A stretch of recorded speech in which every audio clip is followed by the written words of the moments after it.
বিসমিল্লাহির রহমানির রহিম। পরম করুণাময় ও অসীম দয়ালু আল্লাহর নামে শুরু। ومن أحسن قولا ممن دعا إلى الله وعمل صالحا وقال إنني من المسلمين.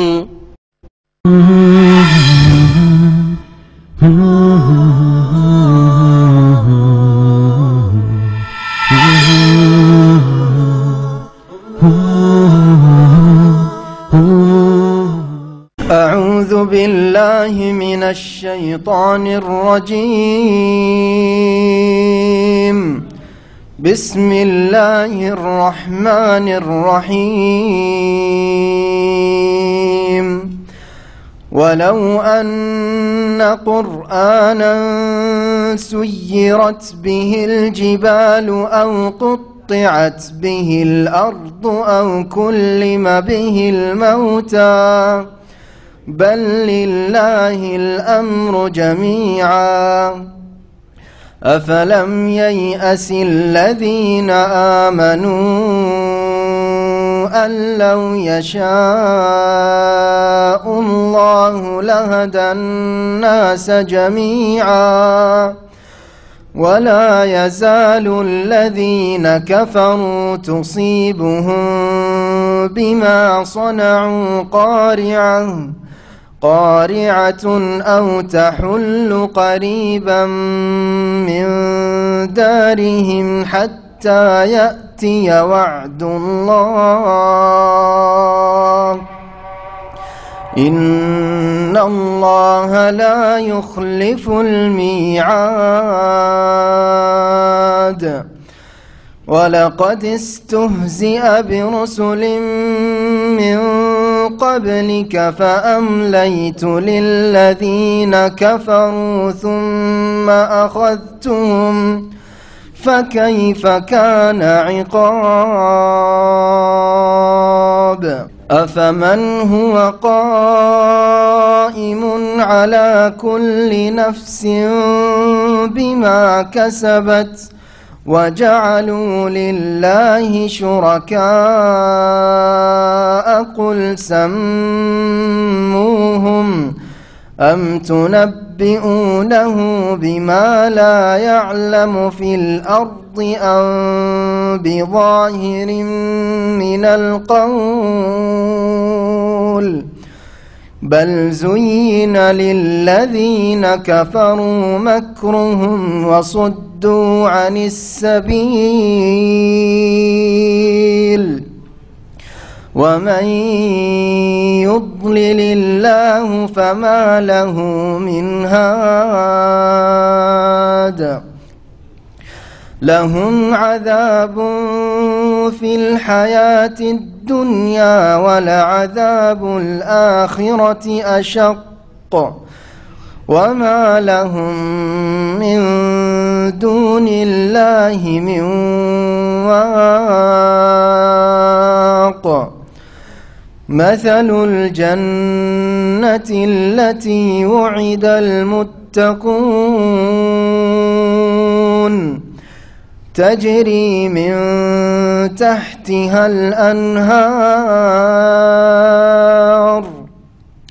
أكلها دائم وظلها تلك عقبى الذين اتقوا وعقبى الكافرين النار. والذين آتيناهم الكتاب يفرحون بما أنزل إليك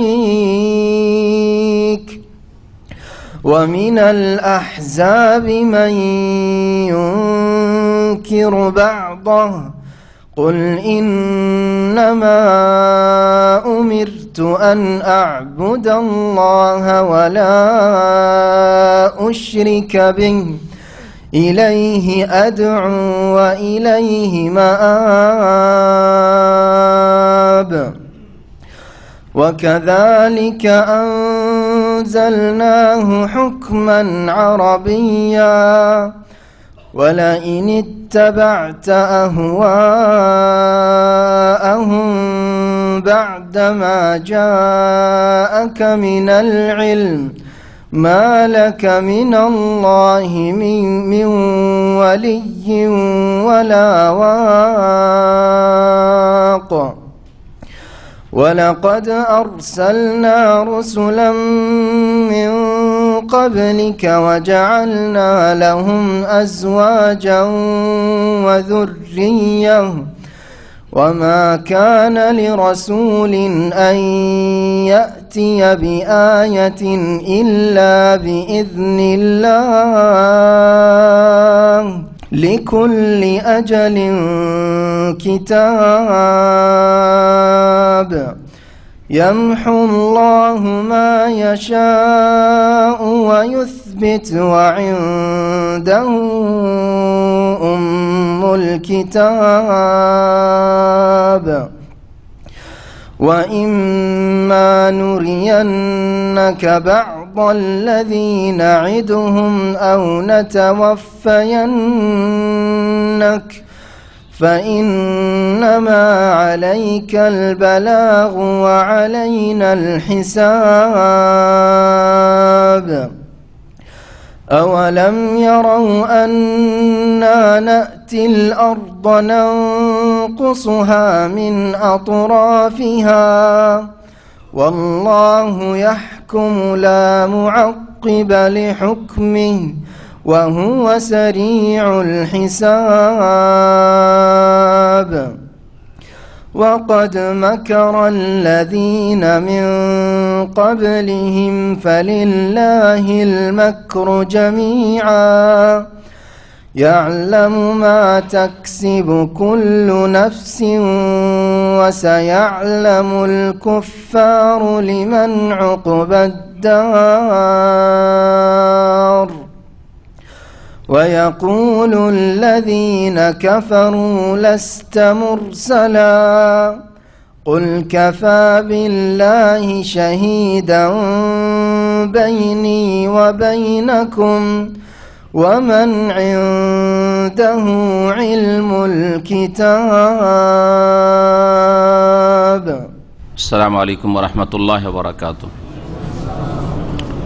بسم الله الرحمن الرحيم الحمد لله رب العالمين والصلاة والسلام على سيد المرسلين نبينا محمد وعلى آله وصحبه أجمعين أما بعد فأعوذ بالله من الشيطان الرجيم ولو أن قرآنا سيرت به الجبال أو قطعت به الأرض أو كلم به الموتى بل لله الأمر جميعا أفلم ييأس الذين آمنوا أن لو يشاء الله لهدى الناس جميعا ولا يزال الذين كفروا تصيبهم بما صنعوا قارعة أو تحل قريبا من دارهم حتى يأتي وعد الله إن الله لا يخلف الميعاد.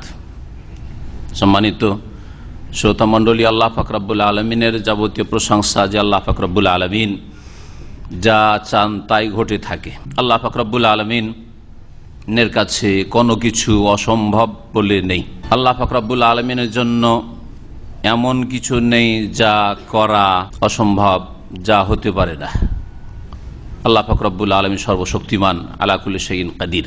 আল্লাহ পাক রব্বুল আলমিনের কোনো কিছু করার জন্য বল প্রয়োগ করা লাগে না, শুধু একটি নির্দেশ লাগে, কোন, কোনো কিছু সম্পর্কে বলা, হয়ে যাও, ফায়াকুন, তখন তা হয়ে পড়ে। তিনি হচ্ছেন আল্লাহ, তিনি হচ্ছেন মাবুদ, একমাত্র সমস্ত ইবাদত বন্দেগী তার জন্য। সালাত এবং সালাম নাজিল হোক নবী মুহাম্মদ রাসূলুল্লাহ সাল্লাল্লাহু আলাইহি সাল্লামের উপর, যাকে আল্লাহ পাক রব্বুল আলামিন মহাগ্রন্থ আল কোরআন দিয়ে সম্মানিত করেছেন। কোরআনে কারীম আল্লাহ পাক রব্বুল আলামিনের নাজিলকৃত মুজিজা, অলৌকিকত্ব, যেই কোরআনে কারীম মের বহু গুণ রয়েছে, বহু বৈশিষ্ট্য রয়েছে। আল্লাহ পাক রব্বুল আলামিন সূরা রাদের আয়াত নম্বর 31-এ এই কোরআনে কারীমের কথাই উল্লেখ করেছেন। আমাদের আজকের তাফসীর সূরা রাদ আয়াত নম্বর 31 থেকে শুরু হবে। আল্লাহ পাক ইরশাদ করেছেন, ওয়ালাউ আন্না কুরআনান সুয়্যিরাত বিহিল জিবালু আও কুত্তিয়াত বিহিল আরদু আও কুল্লিমা বিহিল মাউতা। এই আয়াতের শানে নজুল সম্পর্কে তাফসীরকাররা লিখেছেন যে মক্কার মুশরিকেরা নবী করিম সাল্লাল্লাহু আলাইহি ওয়াসাল্লাম যখন দাওয়াত তাদেরকে পেশ করলেন, দ্বীন ইসলামের কোরআনে কারীমের কথা শোনাতে শুরু করলেন, তখন তারা বলল যে ইয়া মুহাম্মদ, হে মুহাম্মদ সাল্লাল্লাহু আলাইহি ওয়াসাল্লাম, আমরা মক্কার লোক, অভাবী মানুষ, গরিব মানুষ, মরুভূমি, আর মক্কায় রাস্তা পথে বড় জটিলতা, চারিদিকে পাহাড় আর পাহাড়। হ্যাঁ, এখনো মক্কার রাস্তা পথ যে কত জটিল, অথচ অসংখ্য সুড়ঙ্গ তৈরি করা হয়েছে, এত রাস্তা তৈরি করা হয়েছে, আশ্চর্য হয়ে যাবেন। হজের মৌসুমে, অনেকে জানেন না, তাদের অবগতির জন্য বলছি, হজের মৌসুমে একটা দিন শুধু আরাফা যাবেন, একটা দিন, দ্বিতীয় দিন আর আরাফা যাওয়ার প্রয়োজনই হয় না, তাই না? মেনা থেকে মুজদালিফা, মুজদালিফা পার করে আরাফা যাবেন, একটা দিনের কাজ। সেই আরাফা পৌঁছানোর জন্য আজকে থেকে 20 বছর আগে 12টি রাস্তা ছিল। আজকে থেকে 20 বছর আগে যখন প্রথম হজ আমরা করি, 20 না তারও বেশি, 24-25 বছর হয়ে যাচ্ছে, একটু কম করে বললাম। সেই সময় 12টা রাস্তা শুধু ছিল, সেই সময় একটা দিনের কাজের জন্য। তাহলে এই 20 বছর আর 25 বছরের মধ্যে আরো কত রাস্তা বেড়েছে, কত সুড়ঙ্গ বেড়েছে। মক্কা মরুভূমি, পাহাড়, পাথর, যেখানে কোনো ফসল জন্মাই না, সুতরাং অভাব সেখানে। সেখানকার মানুষ দূরে দূরে ব্যবসা করেই সেখান থেকে রুজি রোজগার করে, খাদ্যদ্রব্যর জন্য চেয়ে থাকে অন্যদের দিকে, যে শাম থেকে আসবে, ইয়ামান থেকে আসবে, বিভিন্ন দেশ থেকে আসবে, তাহলে খেতে পাবো।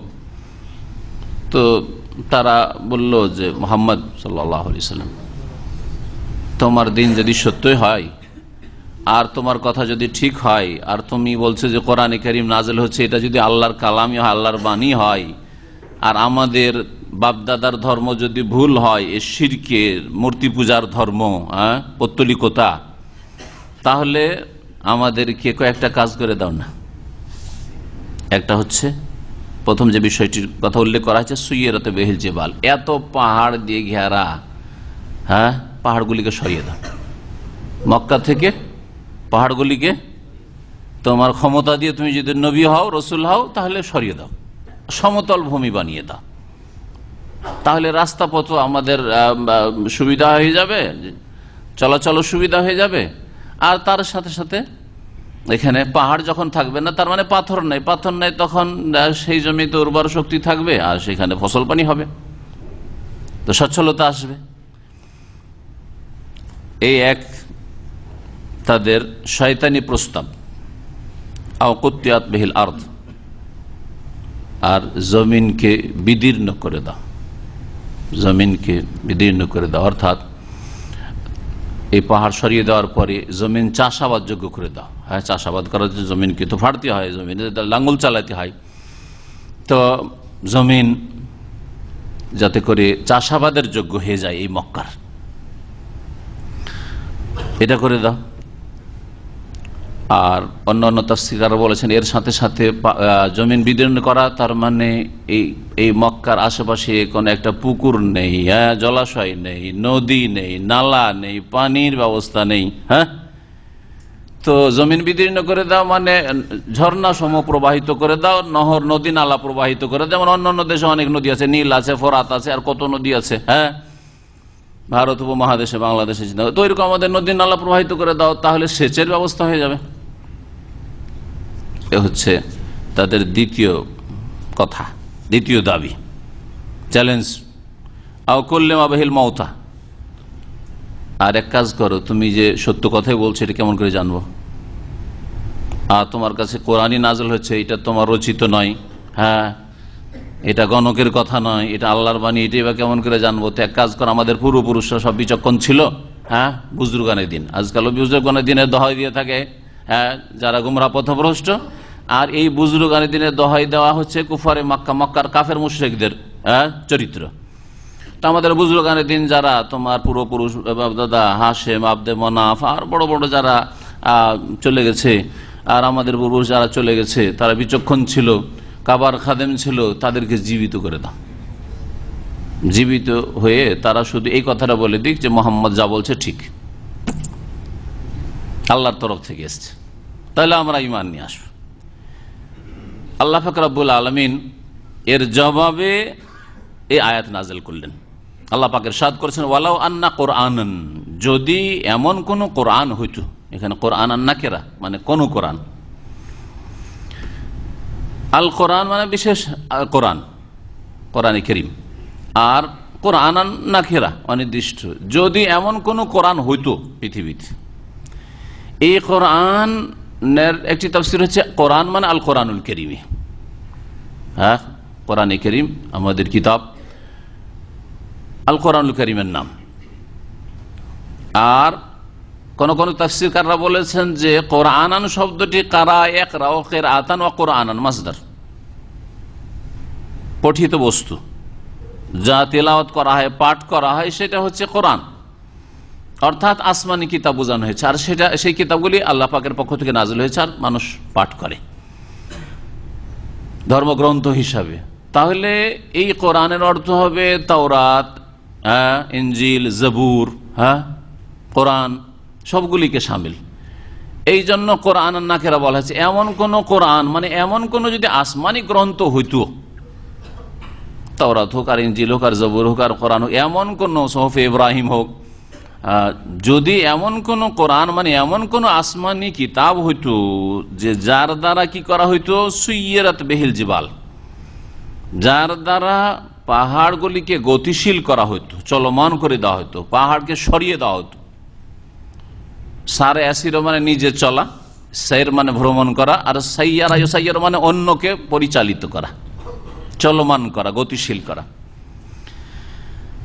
তো যদি কোনো কিতাব দিয়ে, আসমানি কিতাব দিয়ে, আসমানি কিতাবের মুজিজা দিয়ে, অলৌকিকত্ব দিয়ে আল্লাহর উদ্দেশ্য যদি এই থাকতো যে পাহাড়কে সরিয়ে দাও, আসমানি কিতাব নাযিল করে, আর জমিনে নদী নালা প্রবাহিত করে দাও, আর মৃতকে কোরআন দিয়ে ফুঁক দিয়ে মৃতকে জীবিত করে দাও, আর জীবিত করে কথা বলুক, মৃত কথা বলুক, তাকে কিছু জিজ্ঞাসাবাদ করব বা তাকে একবার দেখবো, তার সাথে একটু কথা বলবো যারা পূর্বপুরুষ মারা গেছে, এটাই যদি লক্ষ্য উদ্দেশ্য থাকতো আসমানি কিতাব নাযিল করার, তাহলে এই বৈশিষ্ট্য আল কোরআনুল কারীমেই শুধু হইতো, অন্য কোনো কিতাবে হইতো না। যদি আল্লাহর আসমানি কিতাব নাযিল করার উদ্দেশ্য এটা থাকতো, কিন্তু আসমানি কিতাব নাযিল করার উদ্দেশ্য পাহাড় পর্বত সরিয়ে দিয়ে ভূমিকে সমতল করা নয়, দুনিয়ার সুযোগ সুবিধা করে দেওয়া নয়, আর পাহাড় পর্বতকে স্বর্ণ আর চাঁদিতে পরিণত করাও নয়, আর নদী নালা প্রবাহিত করে তোমাদের পানির ব্যবস্থা করাও নয়। এই গরজে আল্লাহ কোরআন নাযিল করেননি। কোরআনে কারীম পেট পূজার জন্য আল্লাহ নাযিল করেননি যে কোরআনে কারীম বগলে করে করে বাড়ি বাড়ি ঘুরে বেড়াবে আর কোথাও কেউ মরল কি মরল না খোঁজ খবর রাখবে, যেমন শুকুনে খবর রাখে যে কোন গ্রামে গরু মরছে, কোন গ্রামে খাসি বকরি মরছে, এই খবর কে রাখে? শুকুনে রাখে। আর এই ধরনের যেসব পাখি মৃত খায়, তো ওরা খোঁজ খবর রাখে যে কোথায় কি মরছে না মরছে, তাহলে গিয়ে সেখানে জমা হইতে হবে। তো এইরকমই হচ্ছে এক শ্রেণীর বিদাতপন্থীদের অবস্থা, যে গ্রামে গঞ্জে কোথায় কে মারা যাচ্ছে, মারা গেলেই আমাদের একটা বেটার চান্স আছে, কিছু আয় ইনকামের রাস্তা খুলবে, এই কোরআন খানির ব্যবসা শুরু হবে, আর খতমে কোরআন আর বক্সানো এই ব্যবসা শুরু হবে, কুলখানি ফাতিহা খানি শুরু হবে, যার মাধ্যমে আর মিলাদ শুরু হবে, কিছু ইনকাম হবে। তো কোরআনে কারীম এসব উদ্দেশ্যে আল্লাহ নাযিল করেন। কোরআনে কারীম আল্লাহ নাযিল করেছেন কি জন্য? সূরা বাকারার শুরুতে আল্লাহ বলেছেন, যালিকাল কিতাবু লা রাইবা ফি হুদান লিল মুত্তাকিন। এই কোরআনে কারীম রাস্তা দেখাবার জন্য আল্লাহ নাযিল করেছেন। হুদান মানে হাদিয়ান, মাসদার ইসম ফাইলের অর্থে, রাস্তা দেখানোর জন্য, পথ নির্দেশনা দেওয়ার জন্য, গাইড করার জন্য আল্লাহ নাযিল করেছেন। কারা কারা উপকৃত হবে সবার জন্য। অন্য জায়গায় রয়েছে হুদাল লিন্নাস, মানব জাতির জন্য হেদায়েত স্বরূপ রাস্তা দেখানোর জন্য আল্লাহ নাযিল করেছেন। মানব জাতিকে কোরআন রাস্তা দেখায়, কিন্তু এই রাস্তা দেখানো থেকে লাভবান হয় একমাত্র আল্লাহ ভীরুরা, যাদের আল্লাহর অন্তরে ভয় আছে, পরকাল সম্পর্কে চিন্তাশীল, আল্লাহর সামনে দণ্ডায়মান হতে হবে, জবাব দিতে হবে প্রত্যেকটি কথা কাজ সম্পর্কে, আকীদা আমল সম্পর্কে, পুরো জীবন সম্পর্কে, তারা হচ্ছে মুত্তাকি, তারাই লাভবান হয়। সেজন্য হুদাল্লিল মুত্তাকিন বলা হয়েছে। তো কোরআন কারীমে দুটোই ভাষা রয়েছে, হুদাল্লিন নাস রয়েছে, হুদাল্লিন নাস ওয়া বাইয়িনাতিম মিনাল হুদা শাহরু রমাদান আল্লাযী উনজিলা ফীহিল কোরআন হুদান লিন-নাস, দেখেন ওখানে বলা হয়েছে ওয়া বাইয়িনাতিম মিনাল হুদা ওয়াল ফুরকান। আবার সূরা বাকারাতে বলেছে হুদাল্লিল মুত্তাকিন। তো কোরআনে দ্বন্দ্ব নেই, এই দুটোর অর্থ দুই রকম। প্রত্যেক মানুষ কোরআন কারীম থেকে হেদায়েত নিতে পারে যদি হেদায়েতের চেষ্টা করে। হেদায়েতের চেষ্টা কে করে? মুত্তাকি করে।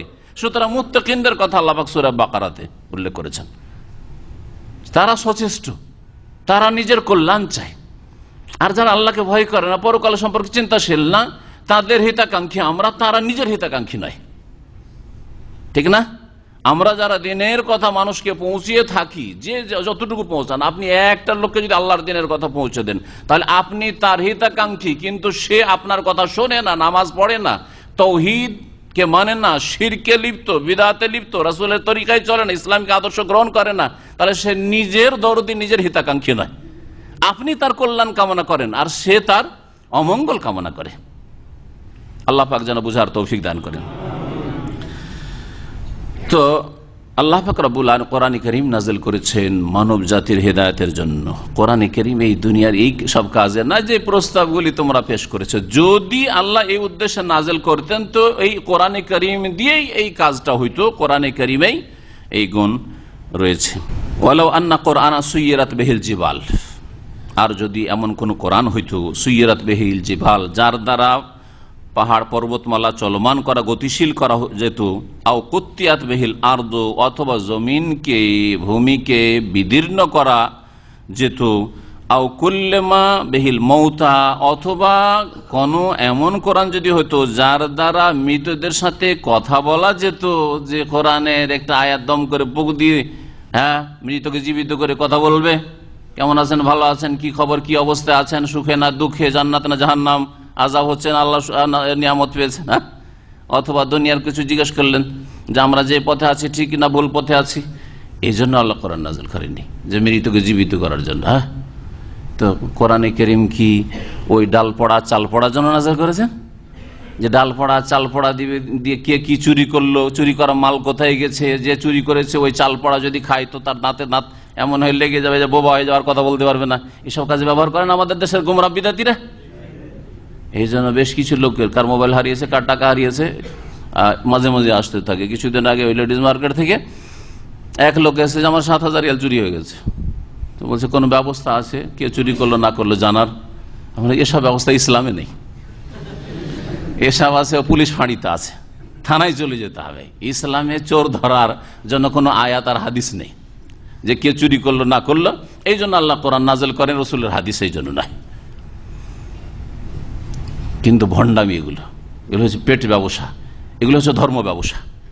আসলে মন্ত্রতন্ত্র করে, হিন্দুদের শিরকি কুফরি মন্ত্র পড়ে, শয়তান জিনের নাম দোহাই পড়ে, আর বলে যে আমরা কোরআনি কি কাজ করে, দোয়া তাবিজ করে আমরা চোর ধরে দিচ্ছি, বা চাল পড়া দিচ্ছি, ডাল পড়া দিচ্ছি, আর হাত চালাচ্ছি, আর বাটি চালাচ্ছি, থালা চালাচ্ছি। সব শিরকি কুফরি কাজ করে এরা।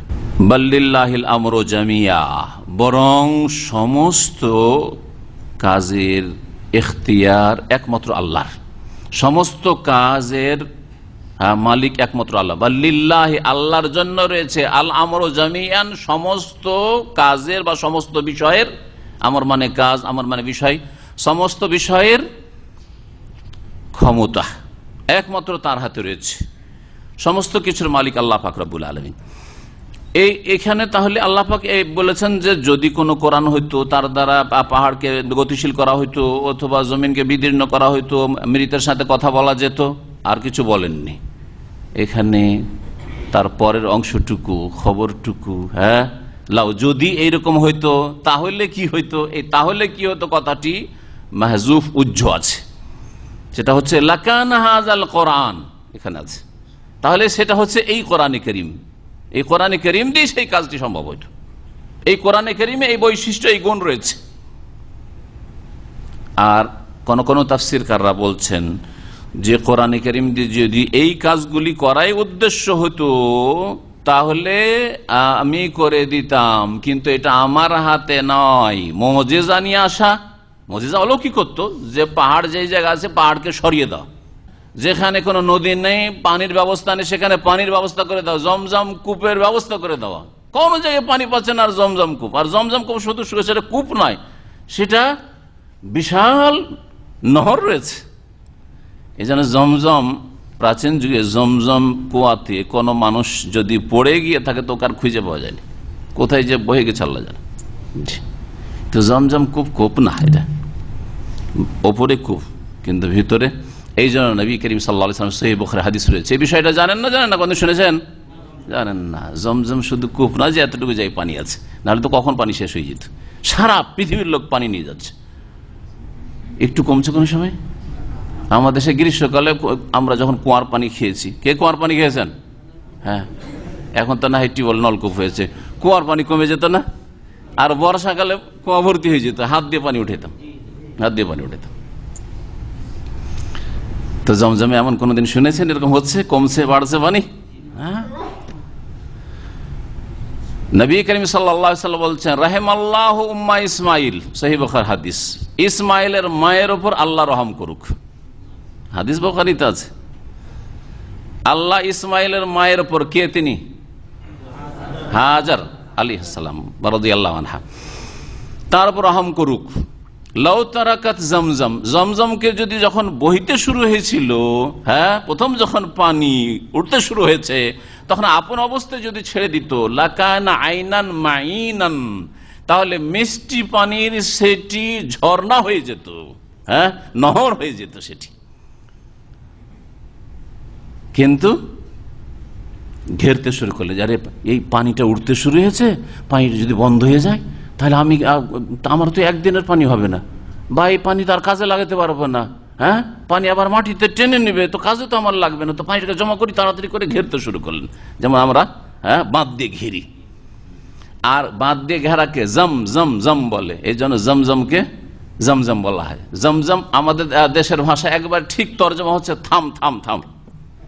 জি হ্যাঁ, জি, পানি থামানো। জি, যে পানিকে তাড়াতাড়ি করে ঘিরি, না হলে পানিটা তো চলে যাবে, আবার হাত ছাড়া হয়ে যাবে, এই পানি তো কাজে লাগাতে পারবো না। কিন্তু তিনি তো আর গায়েব জানতেন না যে এখানে আল্লাহ পাকের কুদরতি পানি রয়েছে, যে পানি কোনোদিন শেষ হওয়ার নাই। জি, যদি ছেড়ে দিতেন তিনি, তাহলে সেটা মক্কার একটা নহরে পরিণত হয়, আইনান মাইনান। সেটা এখন বীরে জমজম, জমজমের কুয়া হয়ে গেছে। হ্যাঁ, কিন্তু ভিতরে কুয়া না, সেটা আইনান মাইনান। নবী করিম সাল্লাল্লাহু আলাইহি ওয়াসাল্লাম হাদিস রয়েছে ভিতরে। তো আল্লাহ পাক রব্বুল আলামিন যদি কোরআন দিয়ে এই কাজগুলি করতেন তো সেটা আমি করে দেখাতাম, কিন্তু কোরআনে কারীম দিয়ে আল্লাহ করবেন না করবেন, মুজিজা, এই মুজিজা প্রকাশ করবেন না করবেন, এটা আল্লাহ পাকের ইখতিয়ারভুক্ত, আমার ইখতিয়ারভুক্ত না, আমার ক্ষমতায় নেই।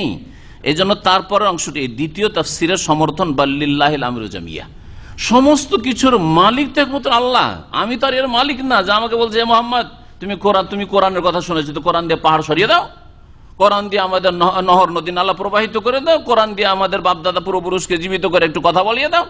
এটা তো, এই কাজ তো আমার ক্ষমতায় নেই। বাল্লিল্লাহিল আমরু জামিয়া, সমস্ত বিষয়ের মালিকানা একমাত্র আল্লাহর হাতে রয়েছে।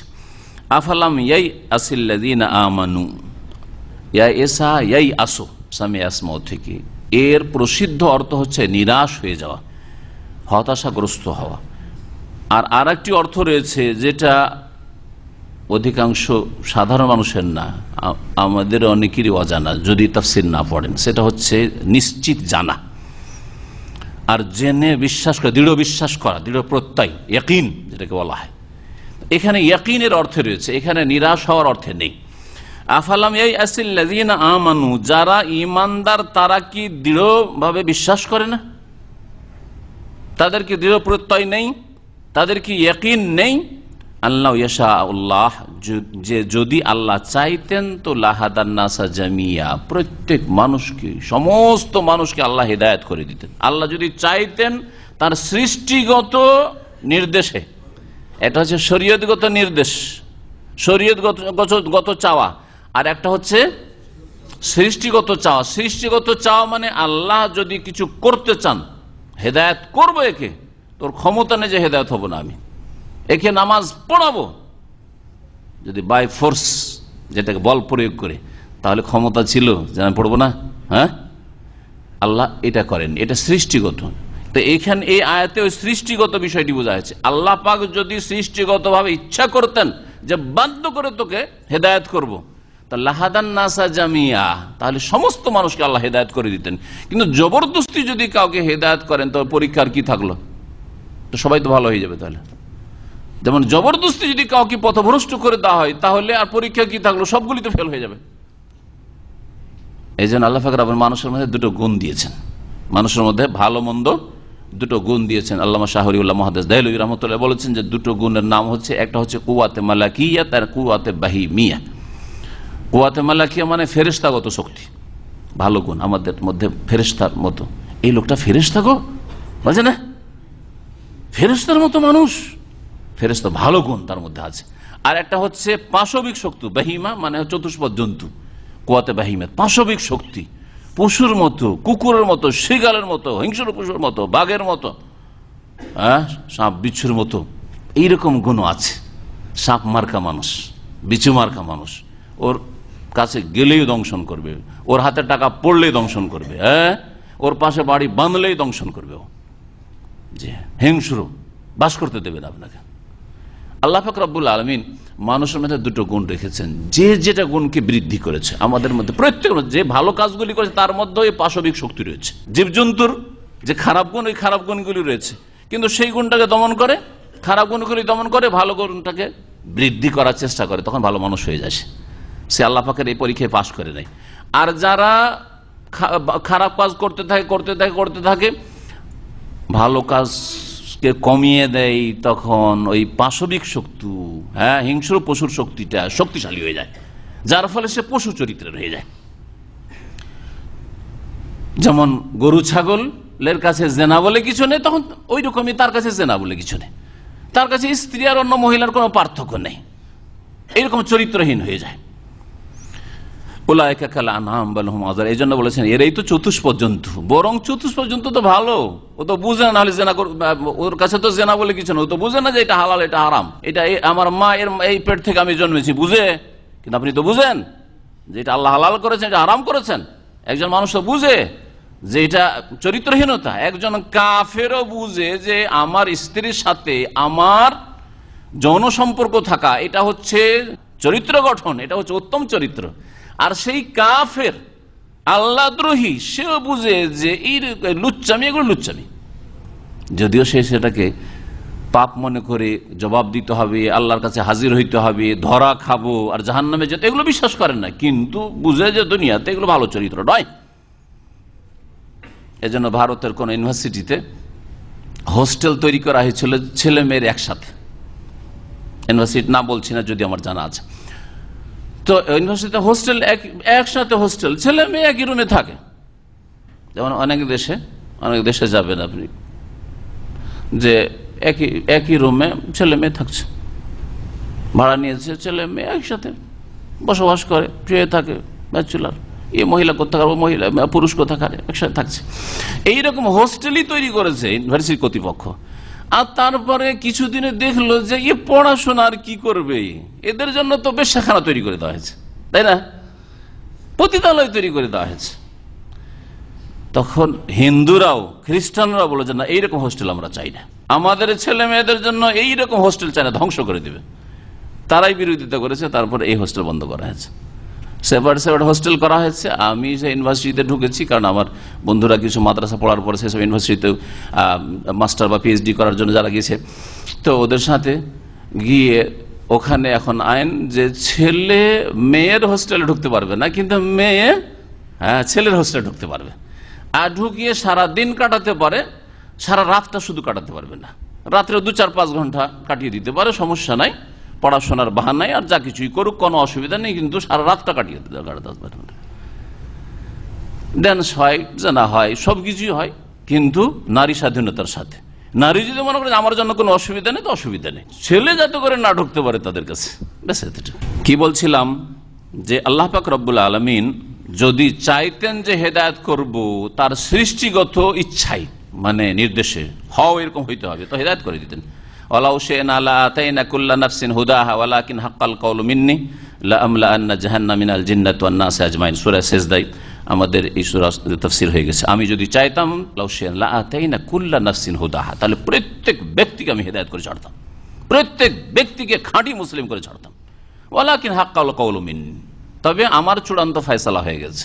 লাআমলাআন্না জাহান্নাম, জাহান্নামকে অবশ্যই অবশ্যই ভর্তি করব আমি, মিনাল জিন্নাতে জিন দিয়ে, ওয়ান নাসি আজমাইন এবং মানুষ দিয়ে। অসংখ্য মানুষ অসংখ্য জিন দিয়ে আল্লাহ পাক জাহান্নাম ভর্তি করবেন, জান্নাত ভর্তি করবেন, এই ওয়াদা আল্লাহ পাক রব্বুল আলামিন করেন। জান্নাতে বহু জায়গা খালি থেকে যাবে, অনাবাদ থেকে যাবে, তখন সেগুলো আবাদ করার জন্য আল্লাহ পাক নতুন সৃষ্টি মাখলুক তৈরি করবেন, যেমন প্রিয় নবী সাল্লাল্লাহু আলাইহি ওয়াসাল্লামের সহিহ বুখারীতে হাদিস রয়েছে। আর একটি নির্দেশ হচ্ছে শরীয়তগত নির্দেশ, আর একটি ইচ্ছা, ইচ্ছাও বলেন, নির্দেশের কথা এর আগে বলেছি, ইচ্ছা হচ্ছে শরীয়তগত ইচ্ছা। শরীয়ত ইচ্ছা যেটা আল্লাহ হুকুম করেছেন সেটা করো, আর যেটা নিষেধ করেছেন সেটা থেকে বেঁচে থাকো। আপনি আপনার ছেলে মেয়েকে যদি এই কাজটা করো, এটা করিও না, এই কাজ করবে না তুমি, তার মানে আপনার মনের ইচ্ছা যে এই কাজটা আমার ছেলে মেয়েরা করুক আর এই কাজগুলি না করুক, এটা হতো ইচ্ছা মশিয়া বা ইরাদা। তো শরীয়তি ইরাদা বা শরীয়তি ইচ্ছা আল্লাহ পাক রব্বুল আলামিন যে সারা বিশ্বের মানুষ মুসলিম মুমিন হয়ে যাক, সারা বিশ্বের সমস্ত মানুষ শুধু মুমিন মুসলিম না আল্লাহ ভীরু হয়ে যাক, 5 ওয়াক্ত সালাত আদায়কারী হয়ে যাক, আল্লাহর জমিন খালি থাকতো না, তাহলে সব জায়গায় সিজদা হইতো। সারা বিশ্বের মুসলিম অমুসলিম বলে কোনো কিছু যদি না থাকতো, আল্লাহ পাকের শরীয়তি ইচ্ছা এটা, শরীয়তি ইচ্ছা এটা। কিন্তু সৃষ্টিগত ইচ্ছা স্বাধীনতা আল্লাহ দিয়েছে। খেলনা ঘরে খেলা করো, কিচ্ছু বলবো না। 60 বছর খেলনা ঘরে ছেড়ে দিলাম, 70 বছর 80 বছর তোমাকে খেলনা ঘর পৃথিবীতে ছেড়ে দিয়েছে, খেলাধুলা করো, যা করবে করো, ভালো করে খেলা করো, আর না হলে ভাঙচুর করো, যা করবে করো, আর তারপরে আসতে আমার কাছে। ওয়া ইলাইহি তুরজাউন, মিনহা খালাকনাকুম ওয়া ফিহা নুঈদুকুম ওয়া মিনহা নুখরিজুকুম, বের করে নিয়ে আসো, জবাব দিতে হবে। আল্লাহ পাক রব্বুল আলামিন তারপরে বলছেন ওয়ালা ইয়াজালুল্লাযিনা কাফারু তুসিবুহুম বিমা সানাউ কারিয়া আও তাহুল্লু করিবা মিন দারিহিম হাত্তা ইয়াতি ওয়াদুল্লাহ। এখানে কাফেরদের উপর 2 রকমের আযাব শাস্তি এসে থাকে যারা আল্লাহ পাকের দ্বীন মানে না। এই 2টি বিষয়ের কথা আল্লাহ পাক উল্লেখ করেছেন। বলছে ওয়ালা ইয়াজালুল্লাযিনা কাফারু, আর সব সময় কাফেরদের উপর আপতিত হয়ে থাকে বা কাফেরদের ক্ষেত্রে ঘটে থাকে তুসিবহুম বিমা সানাউ, তাদের কৃত কর্মের কারণে তাদের ওপর বিপদ আপদ, বিপর্যয়, কারিয়াতুন মানে আযাবুন, দাহিয়াতুন।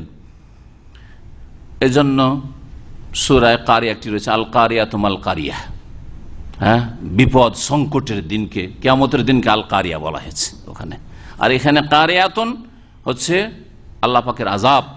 আল্লাহ পাকের আযাব কি ধরনের আযাব? এক ধরনের আযাব হচ্ছে ব্যাধি, দুর্ঘটনা, তারপরে দুর্ভিক্ষ, অনাবৃষ্টি, আল্লাহ পাকের আসমানি আযাব, জমিনি আযাব, এগুলিকে বোঝানো হয়েছে। তো যারা কাফের, আল্লাহদ্রোহী, আল্লাহকে অস্বীকার করে বা আল্লাহর তৌহিদকে অস্বীকার করে, আল্লাহর দ্বীনকে মেনে চলেন না, যারা এক কথায় কুফরি করে, সে অমুসলিমদের কথাই হোক অথবা মুসলিম সমাজের যারা ইমানকে ভঙ্গ করে, তাদের কোনো আকীদা বা আমল দিয়ে, আমল যেমন 5 ওয়াক্ত সালাত না পড়া, এটা হচ্ছে আমলের মাধ্যমে কুফরি করা। আর অন্য কোনো আমল ছেড়ে কুফরি হয় না, তবে নামাজ ছেড়ে দিলে কুফরি হয়। আর অন্য যেসব ইমান ভঙ্গকারী, ইসলাম ভঙ্গকারী বিষয়গুলি রয়েছে মনে রাখবেন। তো কাফেরদের উপর সর্বদা কি হইতে থাকে? তুসিবহুম, আপতিত হইতে থাকে, বিমা সানাউ, তাদের কৃত কর্মের কারণে, কারিয়াতুন, বিপর্যয়, বিপদ আপদ, আও তাহুল্লু করিবা মিন দারিহিম, অথবা সেই এইরকমই বিপদ নেমে আসে। হাল্লা ইয়াহুল্লু মানে নেমে আসে। হাল্লা ইয়াহিল্ল যদি যারা বেয়াদরে বলেন, আরবি গ্রামার যারা বুঝেন বা মাদ্রাসায় পড়েছেন তাদের জন্য বলছি, হাল্লা ইয়াহিল্ল মানে হালাল হওয়া। হালাল, আমরা হালাল বলছি না, তো হাজা হালালুন, ওইটা হচ্ছে হাল্লা ইয়াহিল্ল, হালাল হয়ে গেছে যারা বেয়াদরে। আর হাল্লা ইয়াহুল্ল, হলুল করা, যে হলুলের আকীদা ছিল হোসেন মানসুর হাল্লাজের, যাকে আমাদের দেশের সুফি বিদাতিরা বলে যে আল্লাহর ওলি ছিল, আর সে সবচেয়ে বড় শয়তানের ওলি। হলুল মানে কি? হলুল মানে নেমে আসা। কিরকম নেমে আসা? তাহলে হলুলের আকীদা সুফিদের আর পীরদের, পীরতন্ত্রের বিশ্বাসীদের আমাদের দেশে যতগুলি বিদাতি রয়েছে সবগুলির আকীদা এটাই, হুলুলের আকীদা। এই জন্য তো হোসেন মানসুর হাল্লাজকে আল্লাহর সবচেয়ে বড় ওলি বলছে। হ্যাঁ, আনাল হক, আমি আল্লাহ আনাল হক করছে আর বলছে আল্লাহর ওলি। আর ওই কথাই ফেরাউন বলল যে না না, ও সবচেয়ে বড় শয়তান। একই কথা বলে কেউ সবচেয়ে বড় শয়তান হয়ে যায় তাদের কাছে, আর একই কথা বলে কেউ সবচেয়ে বড় আল্লাহর বন্ধু হয়ে যায়। এ হচ্ছে তাদের ইসলাম। কিন্তু না, আমাদের ইসলাম সেটা না। ফেরাউন আর হোসেন মানসুর হাল্লাজে কোনো পার্থক্য নেই। আল্লাহ বলছি, আল্লাহর কসম করি, এটাই হচ্ছে কোরআন হাদিস, এটা হচ্ছে দ্বীন ইসলাম। এই জন্য ইমাম গাজালি রহমতুল্লাহ আলাই শেষ ফতুয়া যে হোসেন মানসুর হাল্লাজ কাফের, মুরতাদ, আর তাকে হত্যা করা ফরজ।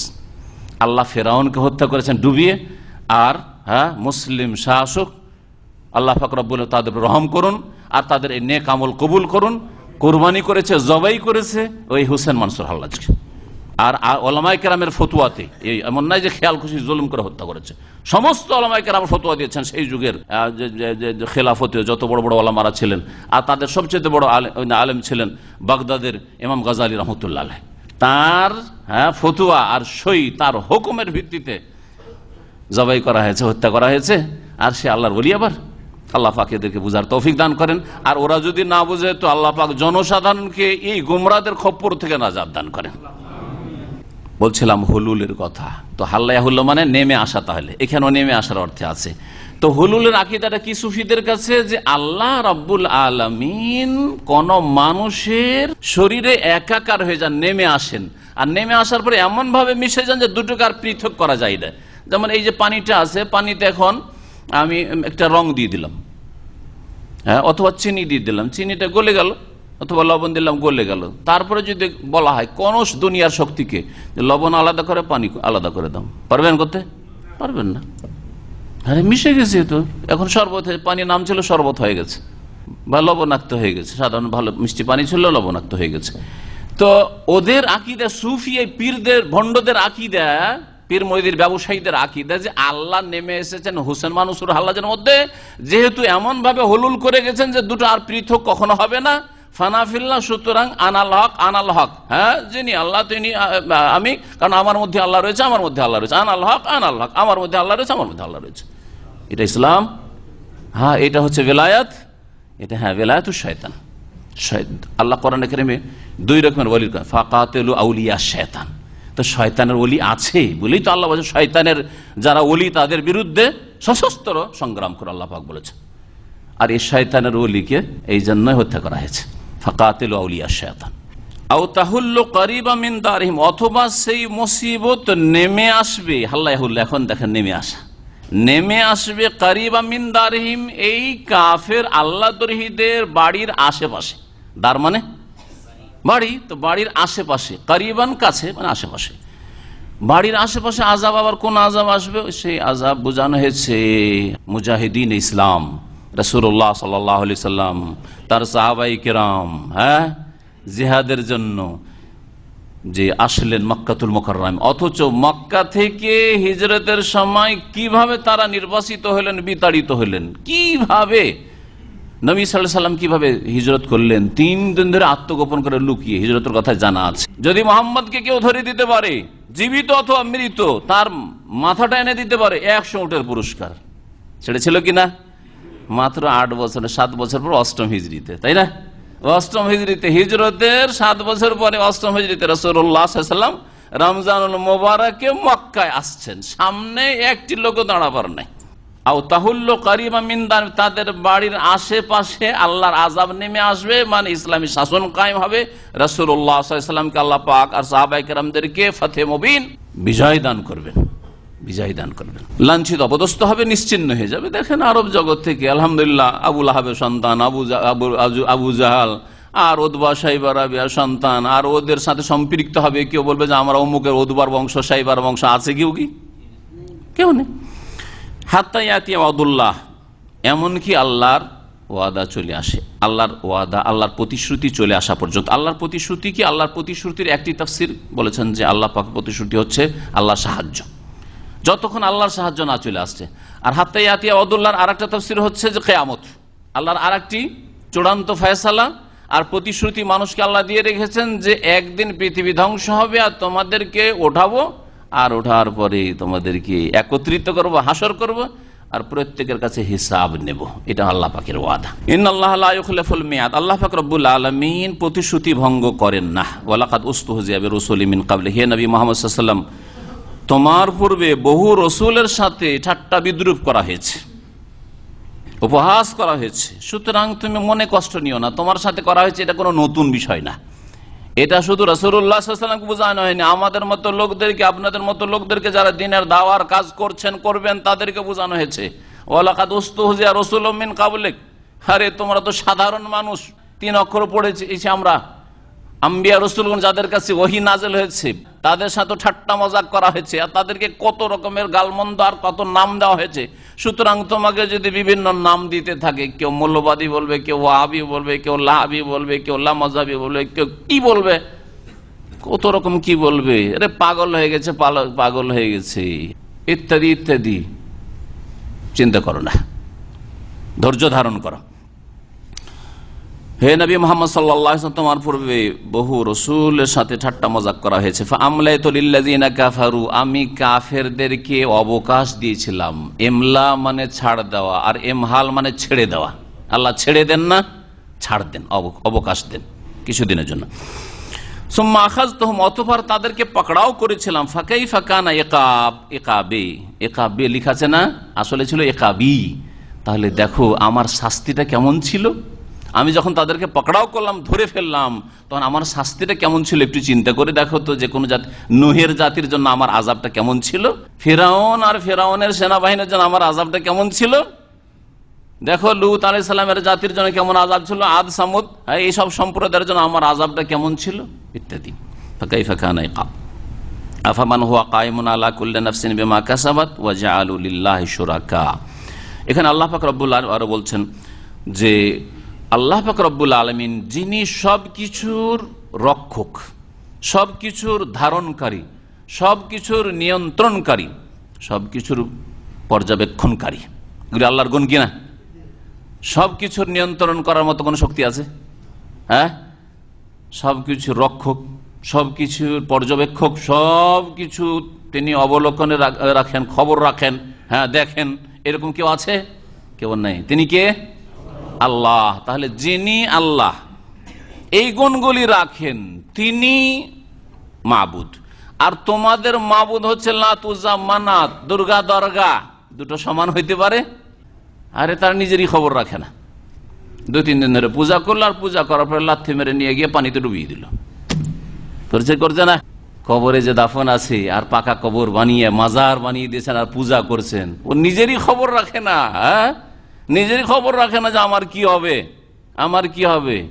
হতে পারে যে আযাব চলছে তার, আর যদি আযাব নাও চলে তো তার খবর, শেষ পরিণামের খবর রাখে না যে আমি জান্নাতে যেতে পারবো না, জাহান্নামে যেতে হবে, খবর রাখে না। না জীবদ্দশা খবর রাখতো যে আমি কোথায় মারা যাব আর আমার কি দশা হবে, কোনো খবর রাখে না।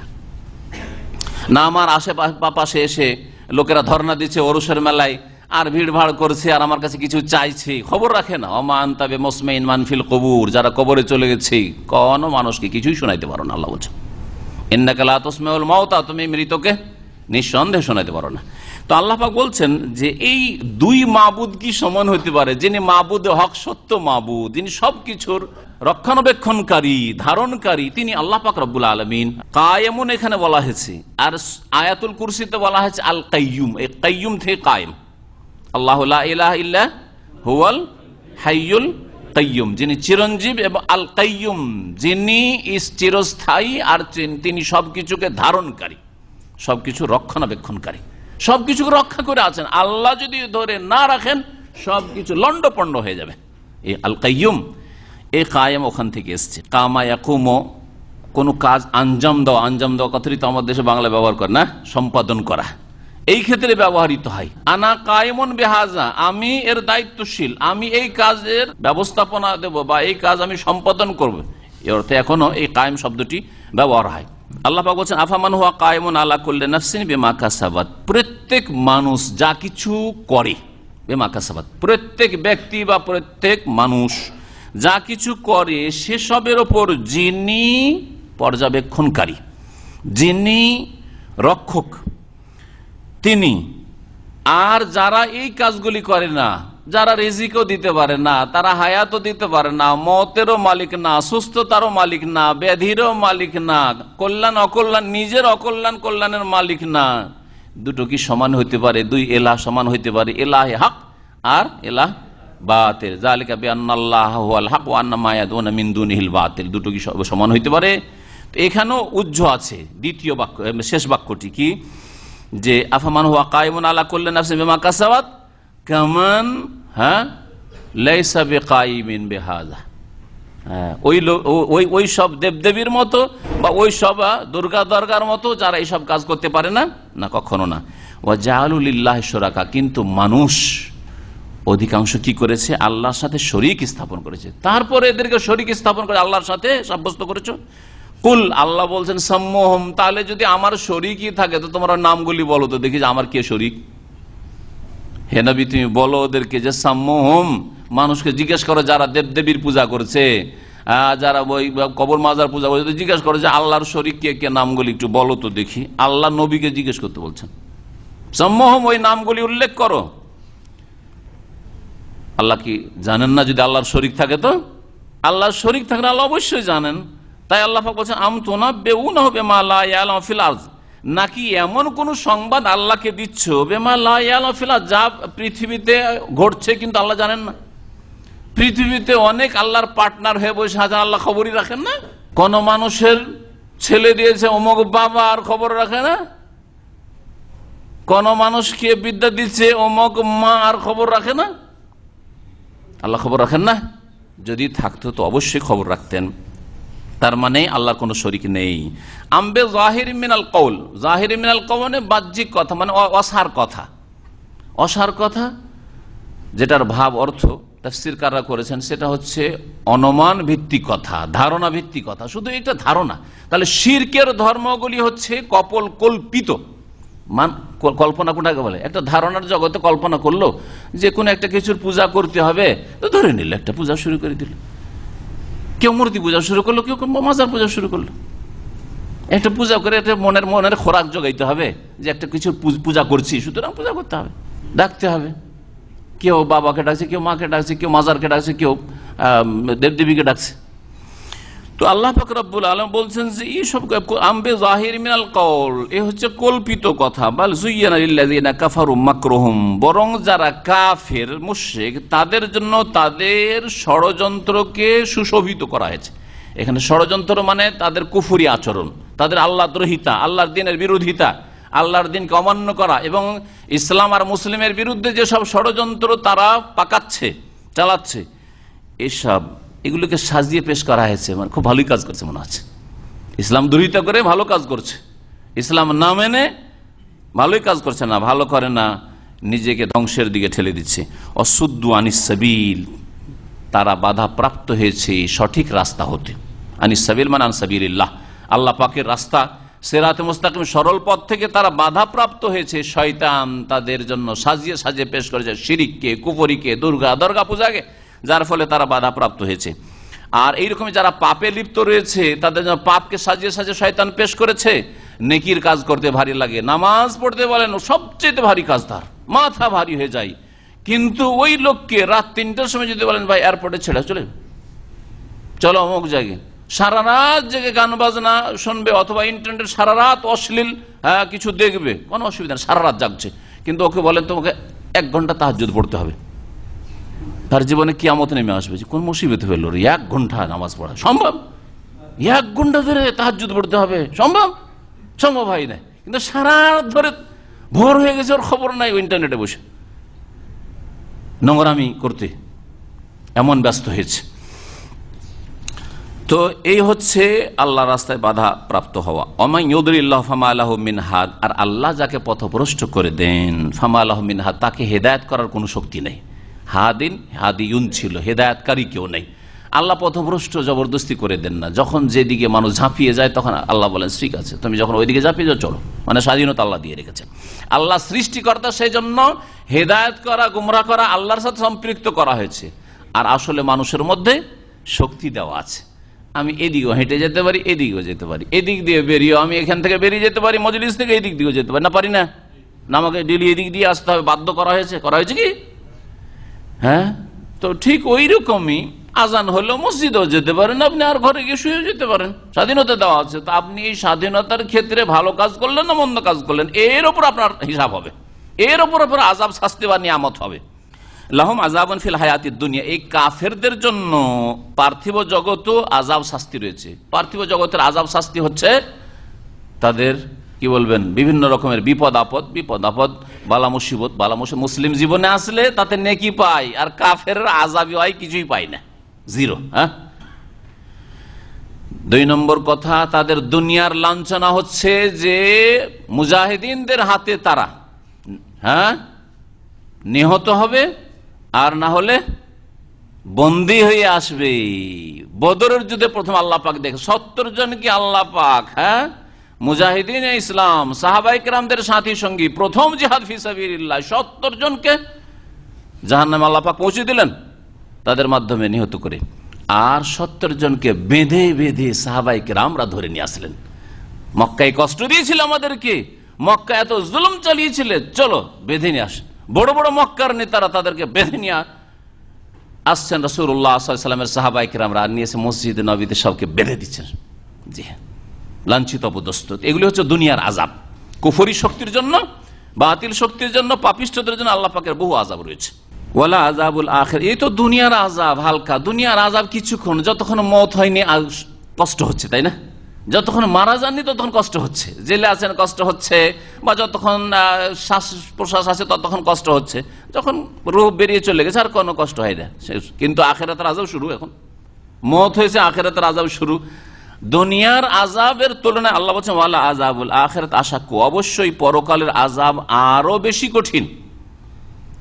শাক্কুন থেকে ইসম তাফসীর হচ্ছে আশাক্কু, আরো বেশি কঠিন, অধিক কঠিন, সর্বাধিক কঠিন। কেন? একটা দিক হচ্ছে যে দুনিয়ার আযাব ক্ষণিকের আযাব, কিছুদিনের কিছু ক্ষণিকের আযাব, আর আখিরাতের আযাব শাস্তি হচ্ছে চিরস্থায়ী কাফেরদের জন্য শাস্তি, আর বহু রকমের শাস্তি, শাস্তির শেষ নেই, আযাবের শেষ নেই। আখিরাতে কবরের জীবনের আযাব, তারপর জাহান্নামের আযাব, আর জাহান্নামে কত রকমের যে আল্লাহ পাকের আযাব রয়েছে পাপিষ্ঠদের জন্য। 2 নম্বর দিক হচ্ছে যে দুনিয়ার আগুনের তুলনায় জাহান্নামের আগুন কত গুণ তীব্র তাপের ক্ষেত্রে। 70 ভাগ করা হয়েছে আগুনকে 70 ভাগ করে 1 গুণ, মানে পরিমাণ কমাতে কমাতে 1 ভাগ শুধু দুনিয়ার এই আগুনটা, আর তাহলে 69 গুণ বেশি। একটা গুণ এতে আছে জ্বালিয়ে দেওয়ার, আর এর আরো 69টা একে বাড়াইতে থাকেন। যেটাকে বলা হচ্ছে আপনার গুণ দিয়ে বাড়িয়ে কত তাপমাত্রা বাড়তে পারে, আর 69 বাড়িয়ে, এটা হচ্ছে জাহান্নামের আযাবের শাস্তি, জাহান্নামের আযাবের শাস্তি। এই জন্য আল্লাহ বলছে জাহান্নামের আযাব আরো কঠিন। ওমা লাহুম মিনাল্লাহি মিন ওয়াক, আর দুনিয়াতে অনেক সময় রক্ষা করেন নাই, আগুনে জ্বলছিলেন, সিভিল ডিফেন্স এসে ফায়ার সার্ভিসের লোকেরা এসে উদ্ধার করে দিল, জানটা বেঁচে গেল। কিন্তু আখিরাতে ওমা লাহুম মিনাল্লাহ, আল্লাহর কবল থেকে, আল্লাহর আযাব থেকে তাকে রক্ষাকারী কেউ নেই, ওয়াকিউন ছিল আসলে। আল্লাহ পাক রব্বুল আলামিন ইরশাদ করেছেন মাসালুল জান্নাতিল্লাতী ওয়াইদাল মুত্তাকুন, সেই জান্নাতের উপমা যে জান্নাতের প্রতিশ্রুতি করা হয়েছে আল্লাহ ভীরুদের সাথে, তাজরি মিন তাহতিহাল আনহার, যার নিম্ন দেশে বহু নহর নদী নালা প্রবাহিত রয়েছে, ওকুলহা দাইম, যার ফলমূল, ওকুল যা খাওয়া হয়, কিন্তু ফল দিয়ে তাফসীর করেছেন, এই জন্য ফলমূল বললাম, কিন্তু এটাকে ব্যাপক রাখা যেতে পারে। যেখানকার আহার, যেখানকার খাদ্য দায়মন স্থায়ী, দুনিয়ার খাদ্য স্থায়ী নয়, অস্থায়ী, আজকে আছে কালকে নেই, আজকে খেতে পারছেন কালকে খেতে পারছেন না, বাড়িতে ছেলে মেয়েরা খাসি আর গরু খুব খাচ্ছে, আপনি আর খেতে পারছেন না, বা মিষ্টি বাচ্চারা খাচ্ছে, আপনি সুগারের রোগী খেতে পারছেন না, স্থায়ী নয়। সেখানকার সবকিছু স্থায়ী। ওয়াজিল্লাহা, এবং জান্নাতের ছায়াও স্থায়ী। তিলকা উকবাল্লাযিনা তাকাও, এই হচ্ছে শুভ পরিণাম আল্লাহ ভীরুদের। আল্লাযিনা তাকাও ওয়া উকবাল কাফিরিনান নার, আর যারা আল্লাহদ্রোহী কাফের তাদের পরিণাম হচ্ছে জাহান্নামের আগুন। ওয়াল্লাযিনা আতাইনাহুমুল কিতাব, আর যাদেরকে আমি কিতাব দান করেছি। ইয়াফরাহুনা বিমা উনজিলা ইলাইক, হে নবী যা তোমার প্রতি নাযিল হয়েছে তাতে তারা খুশি বোধ করে, আনন্দিত হয়। ওয়াল্লাযিনা আতাইনাহুমুল কিতাব মানে কি, যদি আহলি কিতাব ধরা হয় এটা একটা তাফসীর।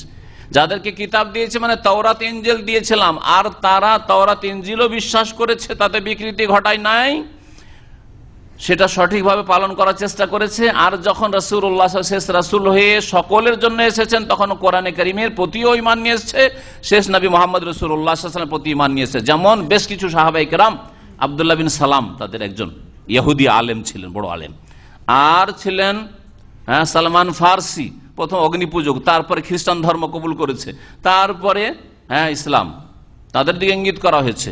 এইরকমের তামিম দারি রাদিয়াল্লাহু আনহু আজমাইন, যেহেতু এইরকম সাহেব রুমি, তো এইরকম যারা সাহাবাই কেরাম ইহুদি অথবা খ্রিস্টান কুফরির যুগে ছিলেন, আর তারপর ইসলাম আসতেই তারা দ্রুত গ্রহণ করেছেন, তাদের কথা ওয়াল্লাযিনা আতাইনাহুমুল কিতাব, যাদেরকে কিতাব দিয়েছি এবং তাদের সুবিচার রয়েছে, ন্যায় নীতি রয়েছে, সত্য কথার সন্ধান করে তারা, ইয়াফরাহুনা বিমা উনজিলা ইলাইক, তোমার প্রতি কোরআন নাযিল, এতে তারা খুশি বোধ করে। আর দ্বিতীয় তাফসীর হচ্ছে যে আল কিতাব মানে এখানে তাওরাত ইনজিল আগের কিতাব বোঝানো হয়নি, আল কিতাব আল কোরআন বোঝানো হয়েছে। তাহলে কি অর্থ, ওয়াল্লাযিনা আতাইনাহুমুল কিতাব, আর যেই সব মানুষকে আমি আল কিতাব দিয়েছি মানে কোরআনে কারীম দিয়েছি, আর তার প্রতি ঈমানের তৌফিক দিয়েছি, ঈমান নিয়ে এসছে, অর্থাৎ সাহাবায়ে কেরাম প্রথম সারির যারা মুমিন মুসলিম কোরআনে কারীমের প্রতি ঈমান নিয়ে এসেছেন, এইরকমই কিয়ামত পর্যন্ত কোরআন সুন্নাহর প্রতি যারা ঈমান রাখে তাদেরকে বলা হয়েছে। এরা কি করে তাহলে? মুসলিমরা, মুমিনরা, খাঁটি মুমিন, ইয়াফরাহুনা বিমা উনজিলা ইলাইহি, হে নবী তোমার প্রতি যে আল কোরআন নাযিল তাতে তারা আনন্দ বোধ করে। একজন মুসলিম যদি দেখে ইসলাম পালন হচ্ছে, ইসলামের কথার প্রচার প্রসার হচ্ছে, খুশি হয় না? হয় না? একজন ইসলাম গ্রহণ করেছে, কত খুশি, ঠিক না? কিন্তু একজন নাস্তিক, একজন মুনাফিক, একজন বেদিন, একজন পাপিষ্ঠ বেনামাজি, ও চায় না যে নামাজির সংখ্যা বাড়ুক।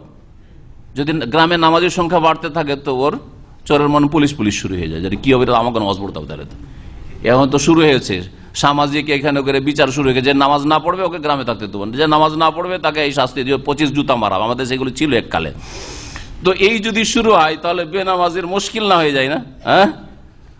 যে নামাজ না পড়বে কোম্পানি ভেলায় থাকতে পারবে না, যা বাইরে, মুশকিল হয়ে যাবে বেনামাজির জন্য। তো যারা সত্যিকার মুমিন তারা কোরআনে কারীমের প্রতি খুশি হয়।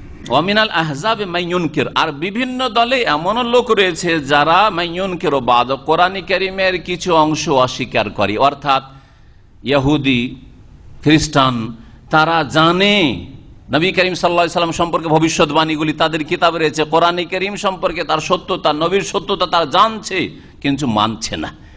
ওদের দিকে ইঙ্গিত করা হয়েছে যে এরা কিছু অস্বীকার করে জানার পরে। কুল, হে নবী বলো, ইন্নামা উমিরতু আন আ'বুদাল্লাহ, আমি আদিষ্ট হয়েছি যে আমি আল্লাহর ইবাদত করব, ওয়ালা উশরিকা বিহি, তার সাথে কাউকে শরীক করব না, ইলাইহি আদু, আর সেই দিকেই আমি আহ্বান করব। কোন দিকে? তাওহীদের দিকে, আল্লাহর ইবাদতের দিকে আর শিরক মুক্ত হওয়ার দিকে। ওয়া ইলাইহি মাআব, এবং তার দিকেই রয়েছে প্রত্যাবর্তন স্থল। ওয়া কাযালিকা আনজালনাহু হুকমান আরাবিয়্যা, আর এইরকমই আমি আল্লাহ নাযিল করেছি হুকমান আরাবিয়্যা, আরবি ভাষায় বিধান, আরবি ভাষায় বিধান নাযিল করেছি, বিধান নাযিল করে হুকমান, বিধান নাযিল করেছি আরবি ভাষায়। আরবি ভাষায় কেন আল্লাহ নাযিল করলেন? যাতে করে প্রথম যাদেরকে সম্বোধন করছেন মুহাম্মদ রাসূলুল্লাহ সাল্লাল্লাহু আলাইহি ওয়াসাল্লাম, তারা বুঝে নিয়ে নবী সাল্লাল্লাহু আলাইহি ওয়াসাল্লামের দাওয়াতের একটা প্রথম ক্ষেত্র তৈরি হয়। কারণ আল্লাহর জমিনে প্রথম ক্ষেত্র না তৈরি করতে পারেন তাহলে কি করে আপনি দাওয়াত পৌঁছাবেন? আপনাকে তো একটা জায়গায় বসার মতো জায়গা তৈরি করতে হবে, চলাফেরার মতো জায়গা তৈরি করতে হবে, ভিটে মাটি লাগবে বসবাসের জন্য। তো মক্কাতুল মুকাররমা রাসূলুল্লাহ সাল্লাল্লাহু আলাইহি ওয়াসাল্লামের জন্য মদিনা মুনাওয়ারা ওই ইসলামের ভিটে মাটির মতো। এর মানে এই নয় যে নবী করিম সাল্লাল্লাহু আলাইহি ওয়াসাল্লামকে শুধু আরবদের জন্য হুকমান আরাবিয়া পাঠিয়ে শুধু আরবদের দাওয়াতের জন্য পাঠানো হয়েছে, সারা বিশ্বের সকলের জন্য পাঠানো হয়েছে। কিন্তু প্রথম সম্বোধনে যদি অন্য ভাষা দিয়ে আল্লাহ যদি এই বিধান নাযিল করতেন তাহলে আরবরা একটা ঈমান নিয়ে আসতো না, বুঝি না তো কি করে মানবো, ঠিক কিনা? ওয়ালাইনিত্তাবাত আহওয়াহুম, হে নবী তাদের যদি কুপ্রবৃত্তি তুমি অনুসরণ করো, বাদামা জাআকা মিনাল ইলম, তোমার কাছে জ্ঞান আসার পরে, জ্ঞান প্রাপ্তির পরে যদি তাদের কুপ্রবৃত্তির অনুসরণ করো, তাদের খেয়াল খুশি দাবির অনুসরণ করো, তারা যা দাবি করবে তাই যদি মেনে নাও, তাহলে কি হবে? মা লাকা মিনাল্লাহ মিন ওয়ালিয়্যিন ওয়ালা ওয়াক, তাহলে তোমার রক্ষা করার, আল্লাহর কবল থেকে রক্ষা করার না কোনো বন্ধু পৃষ্ঠপোষক থাকবে, ওয়ালা ওয়াক না কোনো রক্ষাকারী থাকবে। ওয়াকিয়ুন ছিল আসলে। এই আয়াত তে নবী করিম সাল্লাল্লাহু আলাইহি ওয়াসাল্লামকে সতর্ক করা হয়েছে, তুমি যদি তাদের দাবিগুলি, অবৈধ দাবিগুলি মেনে নাও, কুপ্রবৃত্তির অনুসরণ, যা বলবে তাই যদি মেনে নাও। যেমন নবী করিম সাল্লাল্লাহু আলাইহি ওয়াসাল্লামের কাছে ইহুদিরা প্রস্তাব করেছিল যে আপনি বাইতুল মুকাদ্দাসে 16-17 মাস কিবলা বানিয়ে নামাজ পড়লেন, আপনি আবার ফিরলেন কেন? না, ফিরিয়েন না, সবসময় আপনি নামাজ পড়েন, তাহলে আপনার সাথে হব। এরকম মক্কার লোকেরা বিভিন্ন দাবি দাওয়া পেশ করেছে যে মোহাম্মদ এক কাজ করে, 1 বছর আমরা তোমার আল্লাহর ইবাদত করি, আর 1 বছর আমাদের দেবদেবী তুমি পূজা করবে, মিলেমিশি করি কাজ, হারি জিতি নাই লাজ, তাই না? এই কম্প্রোমাইজ ইসলামের নেই যে আমাদের মসজিদে আসো তোমাদের মন্দিরেও যাবো, আমাদের মসজিদ আছে তোমাদের চার্চেও যাবো, আমাদের মসজিদে দান করো তোমাদের চার্চেও দান করব। এইটা ইসলাম নয়। যে ইসলাম আজকাল পেট পূজারীরা করে থাকে নেতৃত্বের জন্য আর ব্যবসা বাঁচানোর জন্য, এইসব করে থাকে। মন্দিরও চাঁদা দেয়, গির্জাতেও চাঁদা দেয়, মসজিদও চাঁদা দেয়। এই ইসলামিক তৌহিদের জলসার জন্য চাঁদা দিচ্ছে, আর ওরসের জন্য, মাজারের জন্য চাঁদা দিচ্ছে। শিরকও করে আর ইমান ইসলামেরও কাজ করে। আল্লাহ কবুল করবেন না এই শিরকের অবস্থায়। তো এতে নবী করিম সাল্লাল্লাহু আলাইহি ওয়াসাল্লামকে সতর্ক করা হয়েছে। শুধু এটি নবীর সাথে খাস নয়, কিয়ামত পর্যন্ত প্রত্যেক মানুষ যারা দ্বীনের দাওয়াতের কাজ করছেন, আপনার গ্রামবাসী, আপনার সমাজ শিরক করে, বিদআত করে, তাদের কুপ্রবৃত্তির অনুসরণ করে, তাদের দাবি মানে দেখো তুমি যদি গ্রামে বাস করতে চাও তাহলে এইসব তৌহিদ করবে না, এসব সুন্নাত করবে না। যদি তাদের দাবি পুরা করো তাহলে তোমাকে রক্ষা করার কেউ নেই। হে দায়ী, হে আলেম, তোমার রক্ষা করার নাই। আজকাল বিশেষ করে আমাদের দেশে আলেম সমাজের জন্য এই আয়াতটি প্রযোজ্য। আলেম সমাজ হক কথা বলে না, বোবা হয়ে যাচ্ছে, তাওহীদ সুন্নতের কথা বলেন না। ওকে একা একা জিজ্ঞেস করেন, আচ্ছা বলেন তো নামাজ তো পড়াটা কি কোনো হাদিস আছে? আরে নেই। সম্মিলিত মোনাজাত কোনো হাদিস আছে? নেই। কিন্তু মন্দ কি করেন? কিন্তু না হাদিসে নাই তো করবো কেন? বুঝছি হাদিসে নেই, কিন্তু কি করে বলবো? এতদিন কইরা এলাম, এখন কি করে বলবো? লোকে কি বলবে আমাকে? আর বিরোধিতা শুরু করে দিবে, মসজিদ থেকে তাড়িয়ে দিবে আমাকে, আমি যে খতিব আছি আমার চাকরি ছুটে যাবে, ইত্যাদি। আমার যে এখানে মান সম্মান আছে সব যাবে, এক ঘরে করে দিবে। আল্লাহ বলছেন আল্লাহর কবল থেকে রক্ষা করবে। আল্লাহর আযাবের ভয় লাগে না? যে বাতিলের সাথে সমঝোতা করছো, শিরকের সাথে, বিদআতের সাথে।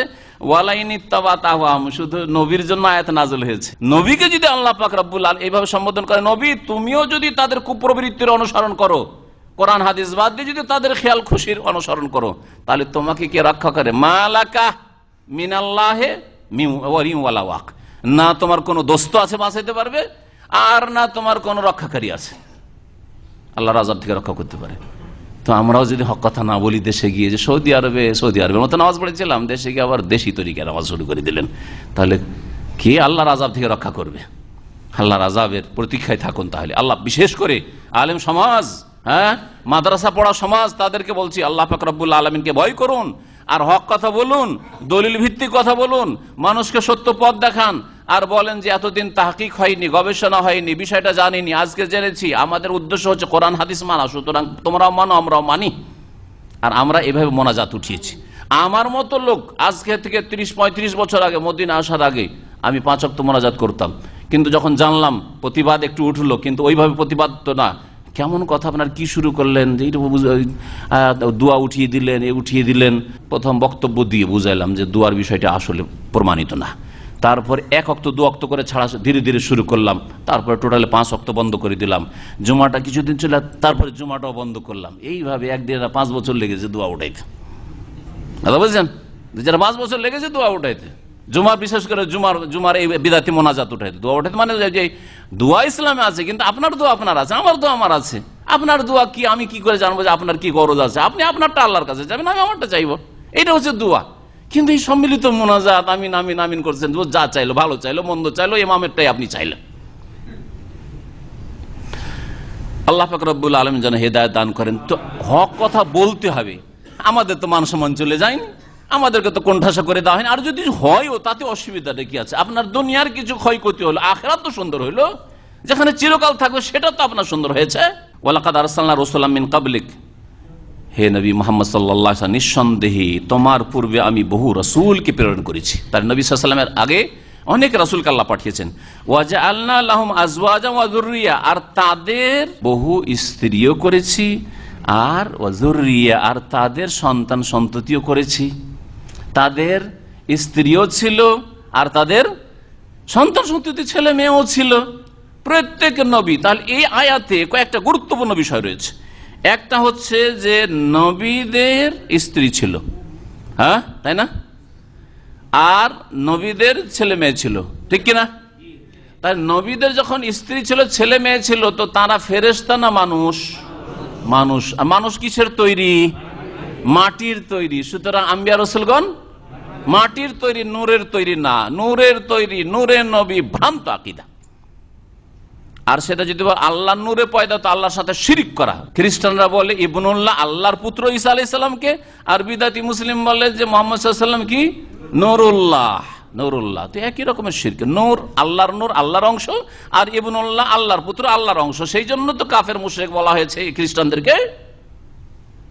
এই জন্যই কাফের মুশরিক বলা হয়েছে যে আল্লাহর পুত্র সাব্যস্ত করেছে, এটা শিরক। আল্লাহর সাথে শরীক করে দিল ছেলেকে, ছেলে নেই আল্লাহর ছেলে সাব্যস্ত করলো।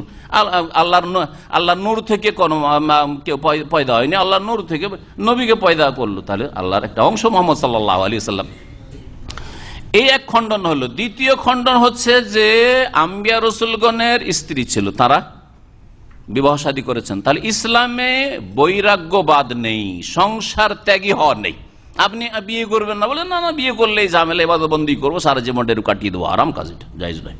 দুই নম্বর আরেকটা কথা এর সাথে শুনেন, আরো এই আজওয়াজান থেকে শুধু বিয়ে করেননি, আজওয়াজান জওজান বলেন যে একটা করে স্ত্রী ছিল, বরং বহু বচন, বহু বচন সর্বনিম্ন 3টে, আর সর্বর্ধে শত শত হইতে পারে, যতটা আল্লাহ জায়েজ করেছেন।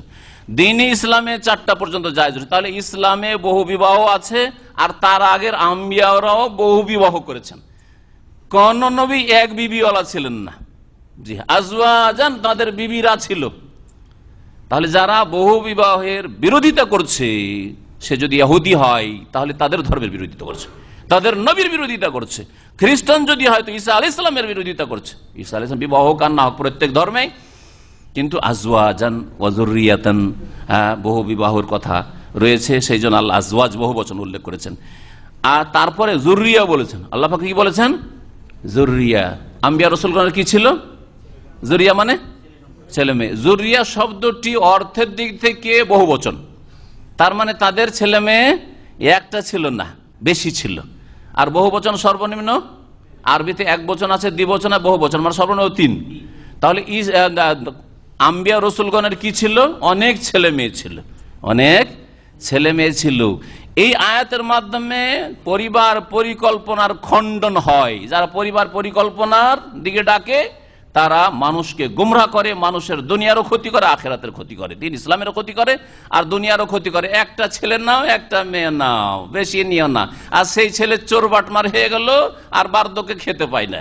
যার 5টা 7টা ছেলে আছে, আরে এক একটা যদি অকেজো হয়ে যায়, একটা যদি বাটমার হয়ে যেত, বাকি তো ভালো হবে, হবে না? হবে না? জি হ্যাঁ, দুনিয়ারও ফায়দা রয়েছে। জি, তো বহু বিবাহ ইসলামে আছে। আর শুধু ইসলামে না, আগের নবীরা বহু বিবাহ করেছেন এবং বহু ছেলে মেয়েও নিয়েছেন, বহু ছেলে মেয়েও নিয়েছেন। আল্লাহ পাক রব্বুল তারপর ওয়ামা কানা লিরাসূল, আর কোন রাসূলের এই ক্ষমতা নেই, আইয়াতিয়া বিআয়াতিন, যে কোনো মুজিজা নিয়ে আসবে, ইল্লা বিইজনিল্লাহ, আল্লাহর অনুমতি ছাড়া। আল্লাহর অনুমতি ছাড়া কেউ, কোন নবী কি নিয়ে আসতে পারে না? মুজিজা নিয়ে আসতে পারেন না, ঠিক না? কিন্তু হক্কানি পীর কি করতে পারে? কুম বেইজনি বলে মৃতকে জীবিত করে দিতে পারে, ঠিক না? এটা হক্কানি, যারা হক্কানি দাবি করেছে তাদের কিতাব আছে না নেই? ভেদে মারেফাত ইয়াদে খোদা, চরমনাই তরিকার কিতাব, তাতে আছে যে তাদের এক সুফি কি করলো? জীবিতকে কম বেইজনি, আমার হুকুমে উঠতে হবে, উঠো করে দিল। আর আল্লাহ বলছেন যে কোন মুজিজা নবী রাসূলও নিয়ে আসতে পারেন না। এই ভণ্ডগুলি তো দূরের কথা, নবী রাসূলও নিয়ে আসতে পারেন, ইল্লা বিইজনিল্লাহ, আল্লাহর হুকুম ছাড়া, আল্লাহর ইচ্ছা ছাড়া। সুতরাং মুহাম্মদ সাল্লাল্লাহু আলাইহি ওয়াসাল্লামের হাতে এই ক্ষমতা নেই যে যখন ইচ্ছা তখন মুজিজার ফ্যাক্টরি শুরু করে দিবে। আল্লাহ পাকের হাতে, আল্লাহ যখন দেখাবেন তখনই দেখাবেন। লিকুল্লি আজালিন কিতাব, প্রত্যেক নির্ধারিত সময়ের লিখনি রয়েছে, অর্থাৎ প্রত্যেক ক্ষেত্রে নির্ধারিত সময় রয়েছে আর তা লিখা রয়েছে। ইয়ামহুল্লাহ মা ইয়াশা, আল্লাহ পাক যা কিছু চান মুছে দেন, মিটিয়ে দেন। মাহা ইয়ামহু মানে মিটিয়ে দেওয়া, মুছে দেওয়া।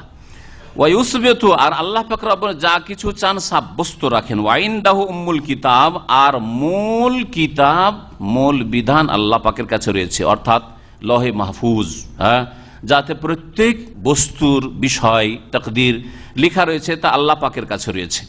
এই ইয়ামহুল্লাহ মা ইয়াশা ওয়া ইউসবিতু এর তাফসীর কি? এর তাফসীর একটি হচ্ছে কোরআনে কারিমে যে আয়াতগুলি নাজেল হয়েছে সে আয়াতগুলির মধ্যে দুই রকম আয়াত রয়েছে, নাসিখ আর মানসুখ। নাসিখ মানে রহিতকারী, আর মানসুখ মানে রহিতকৃত। বুঝেন না রহিত। প্রথম আল্লাহ বিধান নাজেল করেছেন, আয়াত নাজেল করেছেন, তারপরে ওই হুকুমটা মনসুখ করে দিয়েছেন, অথবা তেলাওয়াতটা মনসুখ করেছেন। মনসুখ মানে রহিত করে দিয়েছেন। এটা আগে ছিল, প্রথম ছিল, আর নেই এখন।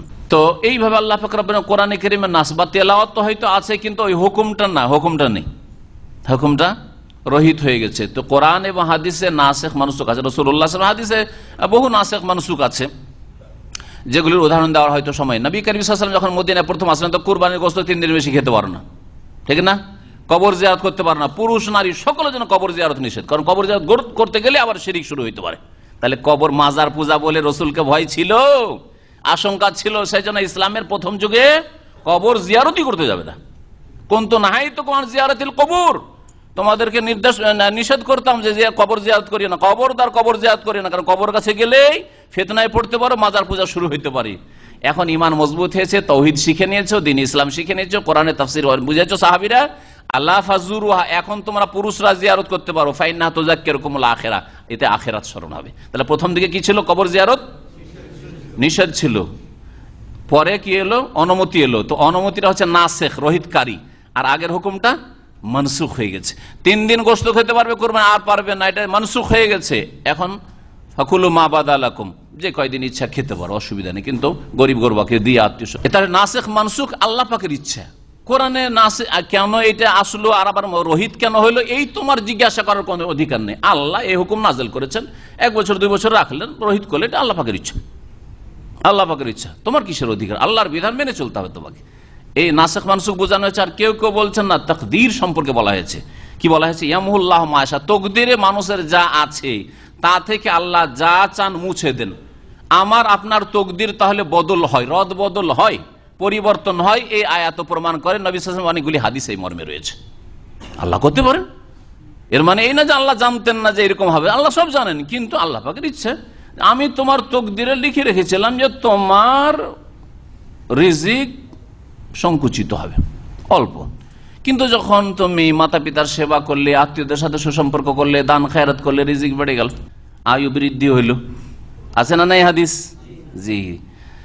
তো ইয়ামহুল্লাহ মা ইয়াশা, তাকদীর থেকে, ভাগ্য থেকে আল্লাহ পাক যা চান তা মুছে দেন, মিটিয়ে দেন। এটা ছিল না, এখন নেই। বালা মুসিবত দূর হয়ে গেল। দান খায়রাত করেছিলেন, 2 রাকাত নামাজ পড়ে আল্লাহর কাছে দোয়া করে বেরিয়েছিলেন, সামনে বালা মুসিবত ছিল, বালা মুসিবতে বেঁচে গেলেন। আল্লাহ পাক মুছে দিতে পারেন, তকদিরে যে অনিষ্ট ছিল সেটা দূর করে দিতে পারেন।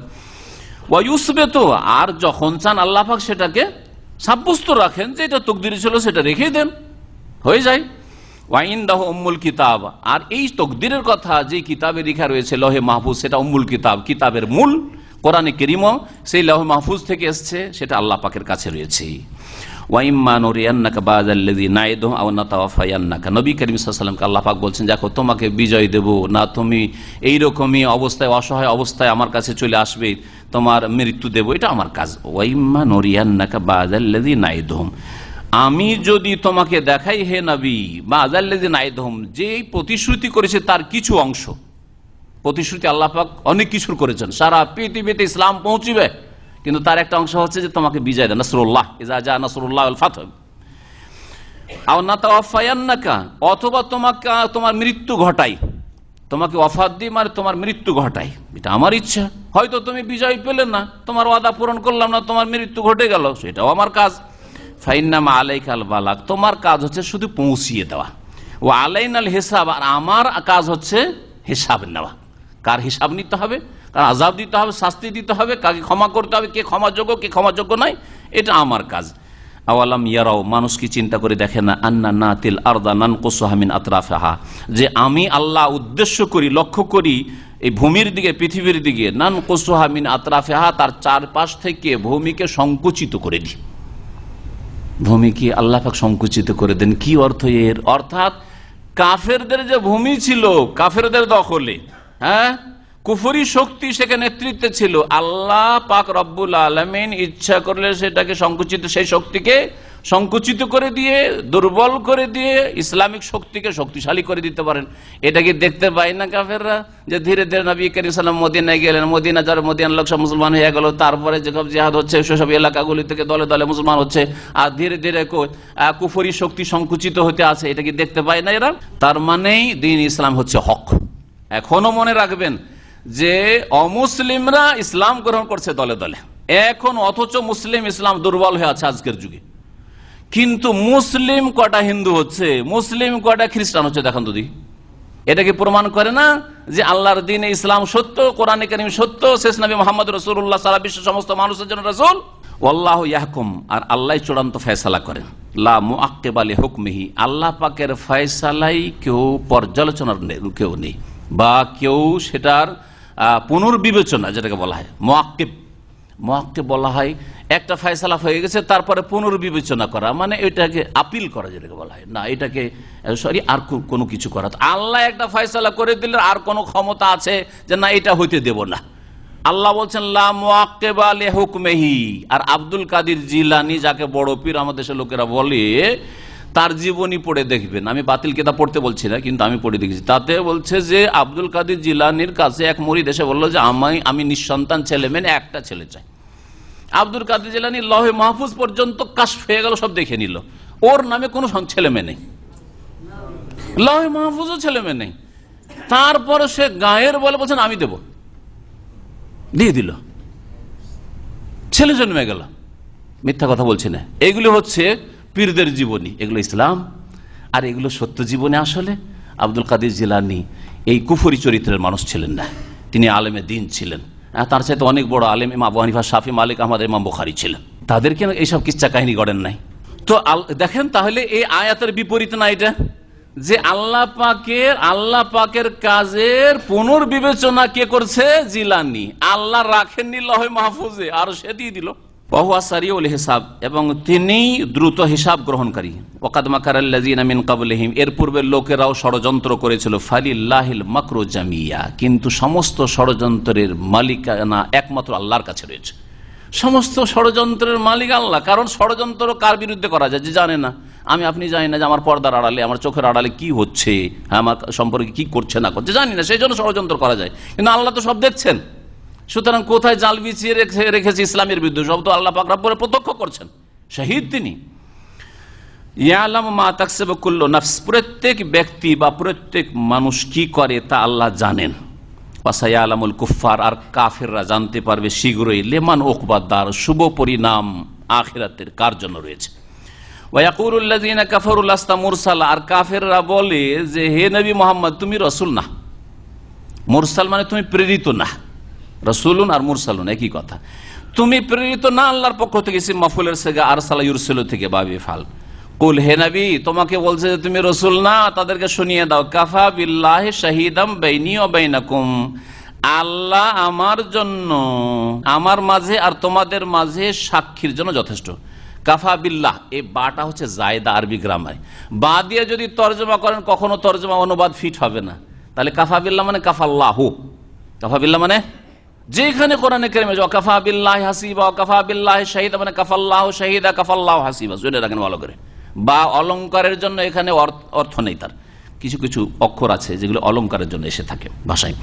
কুল, হে নবী বলে দাও এদেরকে, যা কাফেররা বলছে যে মুহাম্মদ নবী না, রাসূল না, কাফা বিল্লাহি শাহীদাম বাইনি ওয়া বাইনাকুম, আমাদের মাঝে আর তোমাদের মাঝে আল্লাহ সাক্ষী হিসাবে যথেষ্ট। আল্লাহ সাক্ষী হিসাবে যথেষ্ট। আল্লাহকে সাক্ষী করছি, আল্লাহ ভালো করে জানেন যে আমি রসুল কি রসুল না, আল্লাহ আমার সাক্ষী। এক, ওমান ইনদাহু ইলমুল কিতাব, আর তারাও সাক্ষী যাদের কাছে কিতাবের জ্ঞান রয়েছে, আল কিতাবের জ্ঞান রয়েছে। এখন এই দিয়ে তাফসীর শেষ করবে। সূরা রাদ শেষ হলো। কিতাবের জ্ঞান কার কাছে রয়েছে? যারা রাসূলুল্লাহ সাল্লাল্লাহু আলাইহি ওয়াসাল্লামের রিসালাতের জন্য সাক্ষী। একটি মত, ইলমুল কিতাব, কিতাবের জ্ঞান রয়েছে, সঠিক জ্ঞান রয়েছে মুমিন মুসলিমদের কাছে, যারা ঈমান নিয়ে এসেছে। তাহলে তাফসীর কি হবে? আল্লাহকে সাক্ষী করছি আর আমার মুমিন মুসলিম ভাই বোনদেরকে সাক্ষী করছি। তারা সাক্ষী, তারা জানে, তাদেরকে জিজ্ঞেস করো যে আমি রাসূল কিনা। কারণ যারা ঘনিষ্ঠ ব্যক্তি জানে, যারা আপনার ক্লোজ ব্যক্তি, আপনার আখলাক চরিত্র, আপনার জীবন যাপন সম্পর্কে খবর রাখে, রাখে না? অবশ্যই খবর রাখে। তা আমার সাথীদেরকে জিজ্ঞাসা করে যে আমি কোন চরিত্রের মানুষ, আমি নবী না আমি মিথ্যুক, মিথ্যা কথা তোমাদেরকে বলে ধোকা দিচ্ছি, তোমাদের ভালো ধর্ম থেকে, তোমাদের সঠিক ধর্ম থেকে ভ্রান্ত ধর্মে নিয়ে জাহান্নামের দিকে নিয়ে যাচ্ছি না, জিজ্ঞেস করো আমার সাথীদেরকে। এরা হচ্ছে সাক্ষী আল্লাহর পরে। কেউ কেউ বলেছেন ওমান ইনদাহু ইলমুল কিতাব, যার কাছে কিতাবের ইলম রয়েছে, মানে আগের কিতাবগুলির ইলম যাদের কাছে রয়েছে। তারা কারা? ইহুদ নাসারার ওলামারা, তাদের কাছে। তার জনসাধারণ তো জানে না, কিন্তু তাদের ওলামারা যারা ঈমান নিয়ে এসেছিল রাসূলুল্লাহ সাল্লাল্লাহু আলাইহি ওয়াসাল্লামের উপর, যাদের কথা একটু আগে বললাম, আব্দুল্লাহ বিন সালাম, তামিম দারি, কাব আহবার আরেকজন, তারপরে সালমান ফারসি ইত্যাদি, যাদের কাছে আল কিতাবের জ্ঞান রয়েছে, ইহুদ নাসারাদের ওলামা, তারাকেও সাক্ষী রাখছি। জিজ্ঞাসা করো, মক্কার মুশরিকেরা কোনো যখন সমস্যা হইতো তখন এসে পরামর্শ নিত মদিনার ইহুদিদের কাছে যে আচ্ছা মোহাম্মদকে কোণঠাসা করতে হলে, মোহাম্মদ সাল্লাল্লাহু আলাইহি ওয়াসাল্লাম তখন হিজরত করেননি, মক্কাতে আছেন, আসতো মদিনা, আসার পরে এখান থেকে পরামর্শ করে যেত যে আচ্ছা একে কি সামলাবো কি করে, এই যে আমাদের দিনের বিরুদ্ধে নতুন দিন নিয়ে এসে, নতুন ধর্ম নিয়ে এসছে, তাহলে মোহাম্মদকে কি করে আমরা কোণঠাসা করব, কি করে তাকে লাজবাব করব, তার মুখ বন্ধ করব, জবান বন্ধ করব। তখন তারা তিনটা প্রশ্ন শিখিয়েছিল না? রোহ সম্পর্কে জিজ্ঞাসা করো, আসহাবে কাহাফ জিজ্ঞাসা করো, ইয়াসালুনাকা আন যিল কারনাইন জিজ্ঞেস করো। তো এরা ইহুদিদের কাছে আসতো পরামর্শ নেওয়ার জন্য, সলাহ পরামর্শ, কেমন করে ইসলামকে সামাল দেবো, ইসলামের রাস্তা বন্ধ করব। তো আল্লাহ পাক বলছেন যে ঠিক আছে, তো ইহুদি আলেমদেরকে জিজ্ঞাসা করো যে আমি রসুল কিনা। যারা ঈমান নিয়ে এসছে, সত্য কথা জানতে পেরেছে, যাচাই বাছাই করে যারা শিক্ষায় শিক্ষিত হয়ে দিন জেনে যারা ইসলাম গ্রহণ করেছে, ওইসব ইহুদি নাসারাদেরকে জিজ্ঞাসা করো মান ইনদাহুল ইলমুল কিতাব, আল্লাহর পরে তারা সাক্ষী। 3 নম্বর তাফসীর আল্লামা ইবনে উসাইমিন রাহমাতুল্লাহ আলাইহি তাফসীর করেছেন যে ওমান ইনদাহু ইলমুল কিতাব, আল কিতাব মানে লৌহে মাহফুজ, আল কিতাব মানে লৌহে মাহফুজ, আর লৌহে মাহফুজ থেকে কোরআনে কারীম যা নাযিল হচ্ছে, এই আল কিতাব। তো কোরআনে কারীম সম্পর্কে রাসূলুল্লাহ সাল্লাল্লাহু আলাইহি সাল্লামের আগে ইলম রাখেন জিবরাইল আলাইহিস সালাম। জিবরাইল আলাইহিস সালামের কাছে কোরআনে কারীম বাইতুল ইজ্জাতে লৌহে মাহফুজ থেকে নাযিল করে দেওয়া হয়েছে, আর সেখান থেকে 23 বছরের জীবনে যখন যখন যেটার হুকুম হচ্ছে, আয়াতগুলি নিয়ে আসছেন, সূরাগুলি নিয়ে আসছেন ওহী রাসূলুল্লাহ সাল্লাল্লাহু আলাইহি ওয়াসাল্লামের কাছে। তাহলে এখানে কাকে সাক্ষী রাখা হয়েছে? জিবরাইল আলাইহিস সালামকে সাক্ষী রাখা হয়েছে। তাহলে তরজমা কেমন হবে? কুল হে নবী, ওদেরকে বলো, ও যারা বলছে যে মুহাম্মদ রাসূল না, কাফা বিল্লাহি শাহিদাম বাইনি ওয়া বাইনাকুম, আল্লাহ সাক্ষী আমার মাঝে আর তোমাদের মাঝে, আল্লাহ ভালো করে জানে, তাকে সাক্ষী রাখছি। আর কাকে সাক্ষী রাখছি? ওমান, সেই ফেরেশতা জিবরাইলকে সাক্ষী রাখছি যার কাছে আল কিতাবের জ্ঞান রয়েছে, যিনি কোরআনে কারীম নিয়ে সকাল বিকাল আমার কাছে আসছেন, তিনি সাক্ষী, তাকে সাক্ষী রাখছি। আল্লাহ পাক রব্বুল আলামিন কোরআন বোঝার তৌফিক দান করেন, কোরআনের প্রতি আমল করার তৌফিক দান করেন, কোরআনে কারীমের দিকে মানব জাতিকে দাওয়াত দেওয়ার তৌফিক দান করেন। আল্লাহ পাক রব্বুল আলামিন আমাদের নেক আমল কবুল করেন, ভুল ভ্রান্তি মাফ করে দেন। আল্লাহ আমাদেরকে জান্নাতুল ফিরদৌস দান করেন, জাহান্নামের আযাব থেকে রক্ষা করেন। সুবহান রাব্বিকা রব্বিল ইজ্জাতি আম্মা ইয়াসিফুন ওয়া সালামুন আলাল মুরসালিন ওয়াল হামদুলিল্লাহি রাব্বিল আলামিন।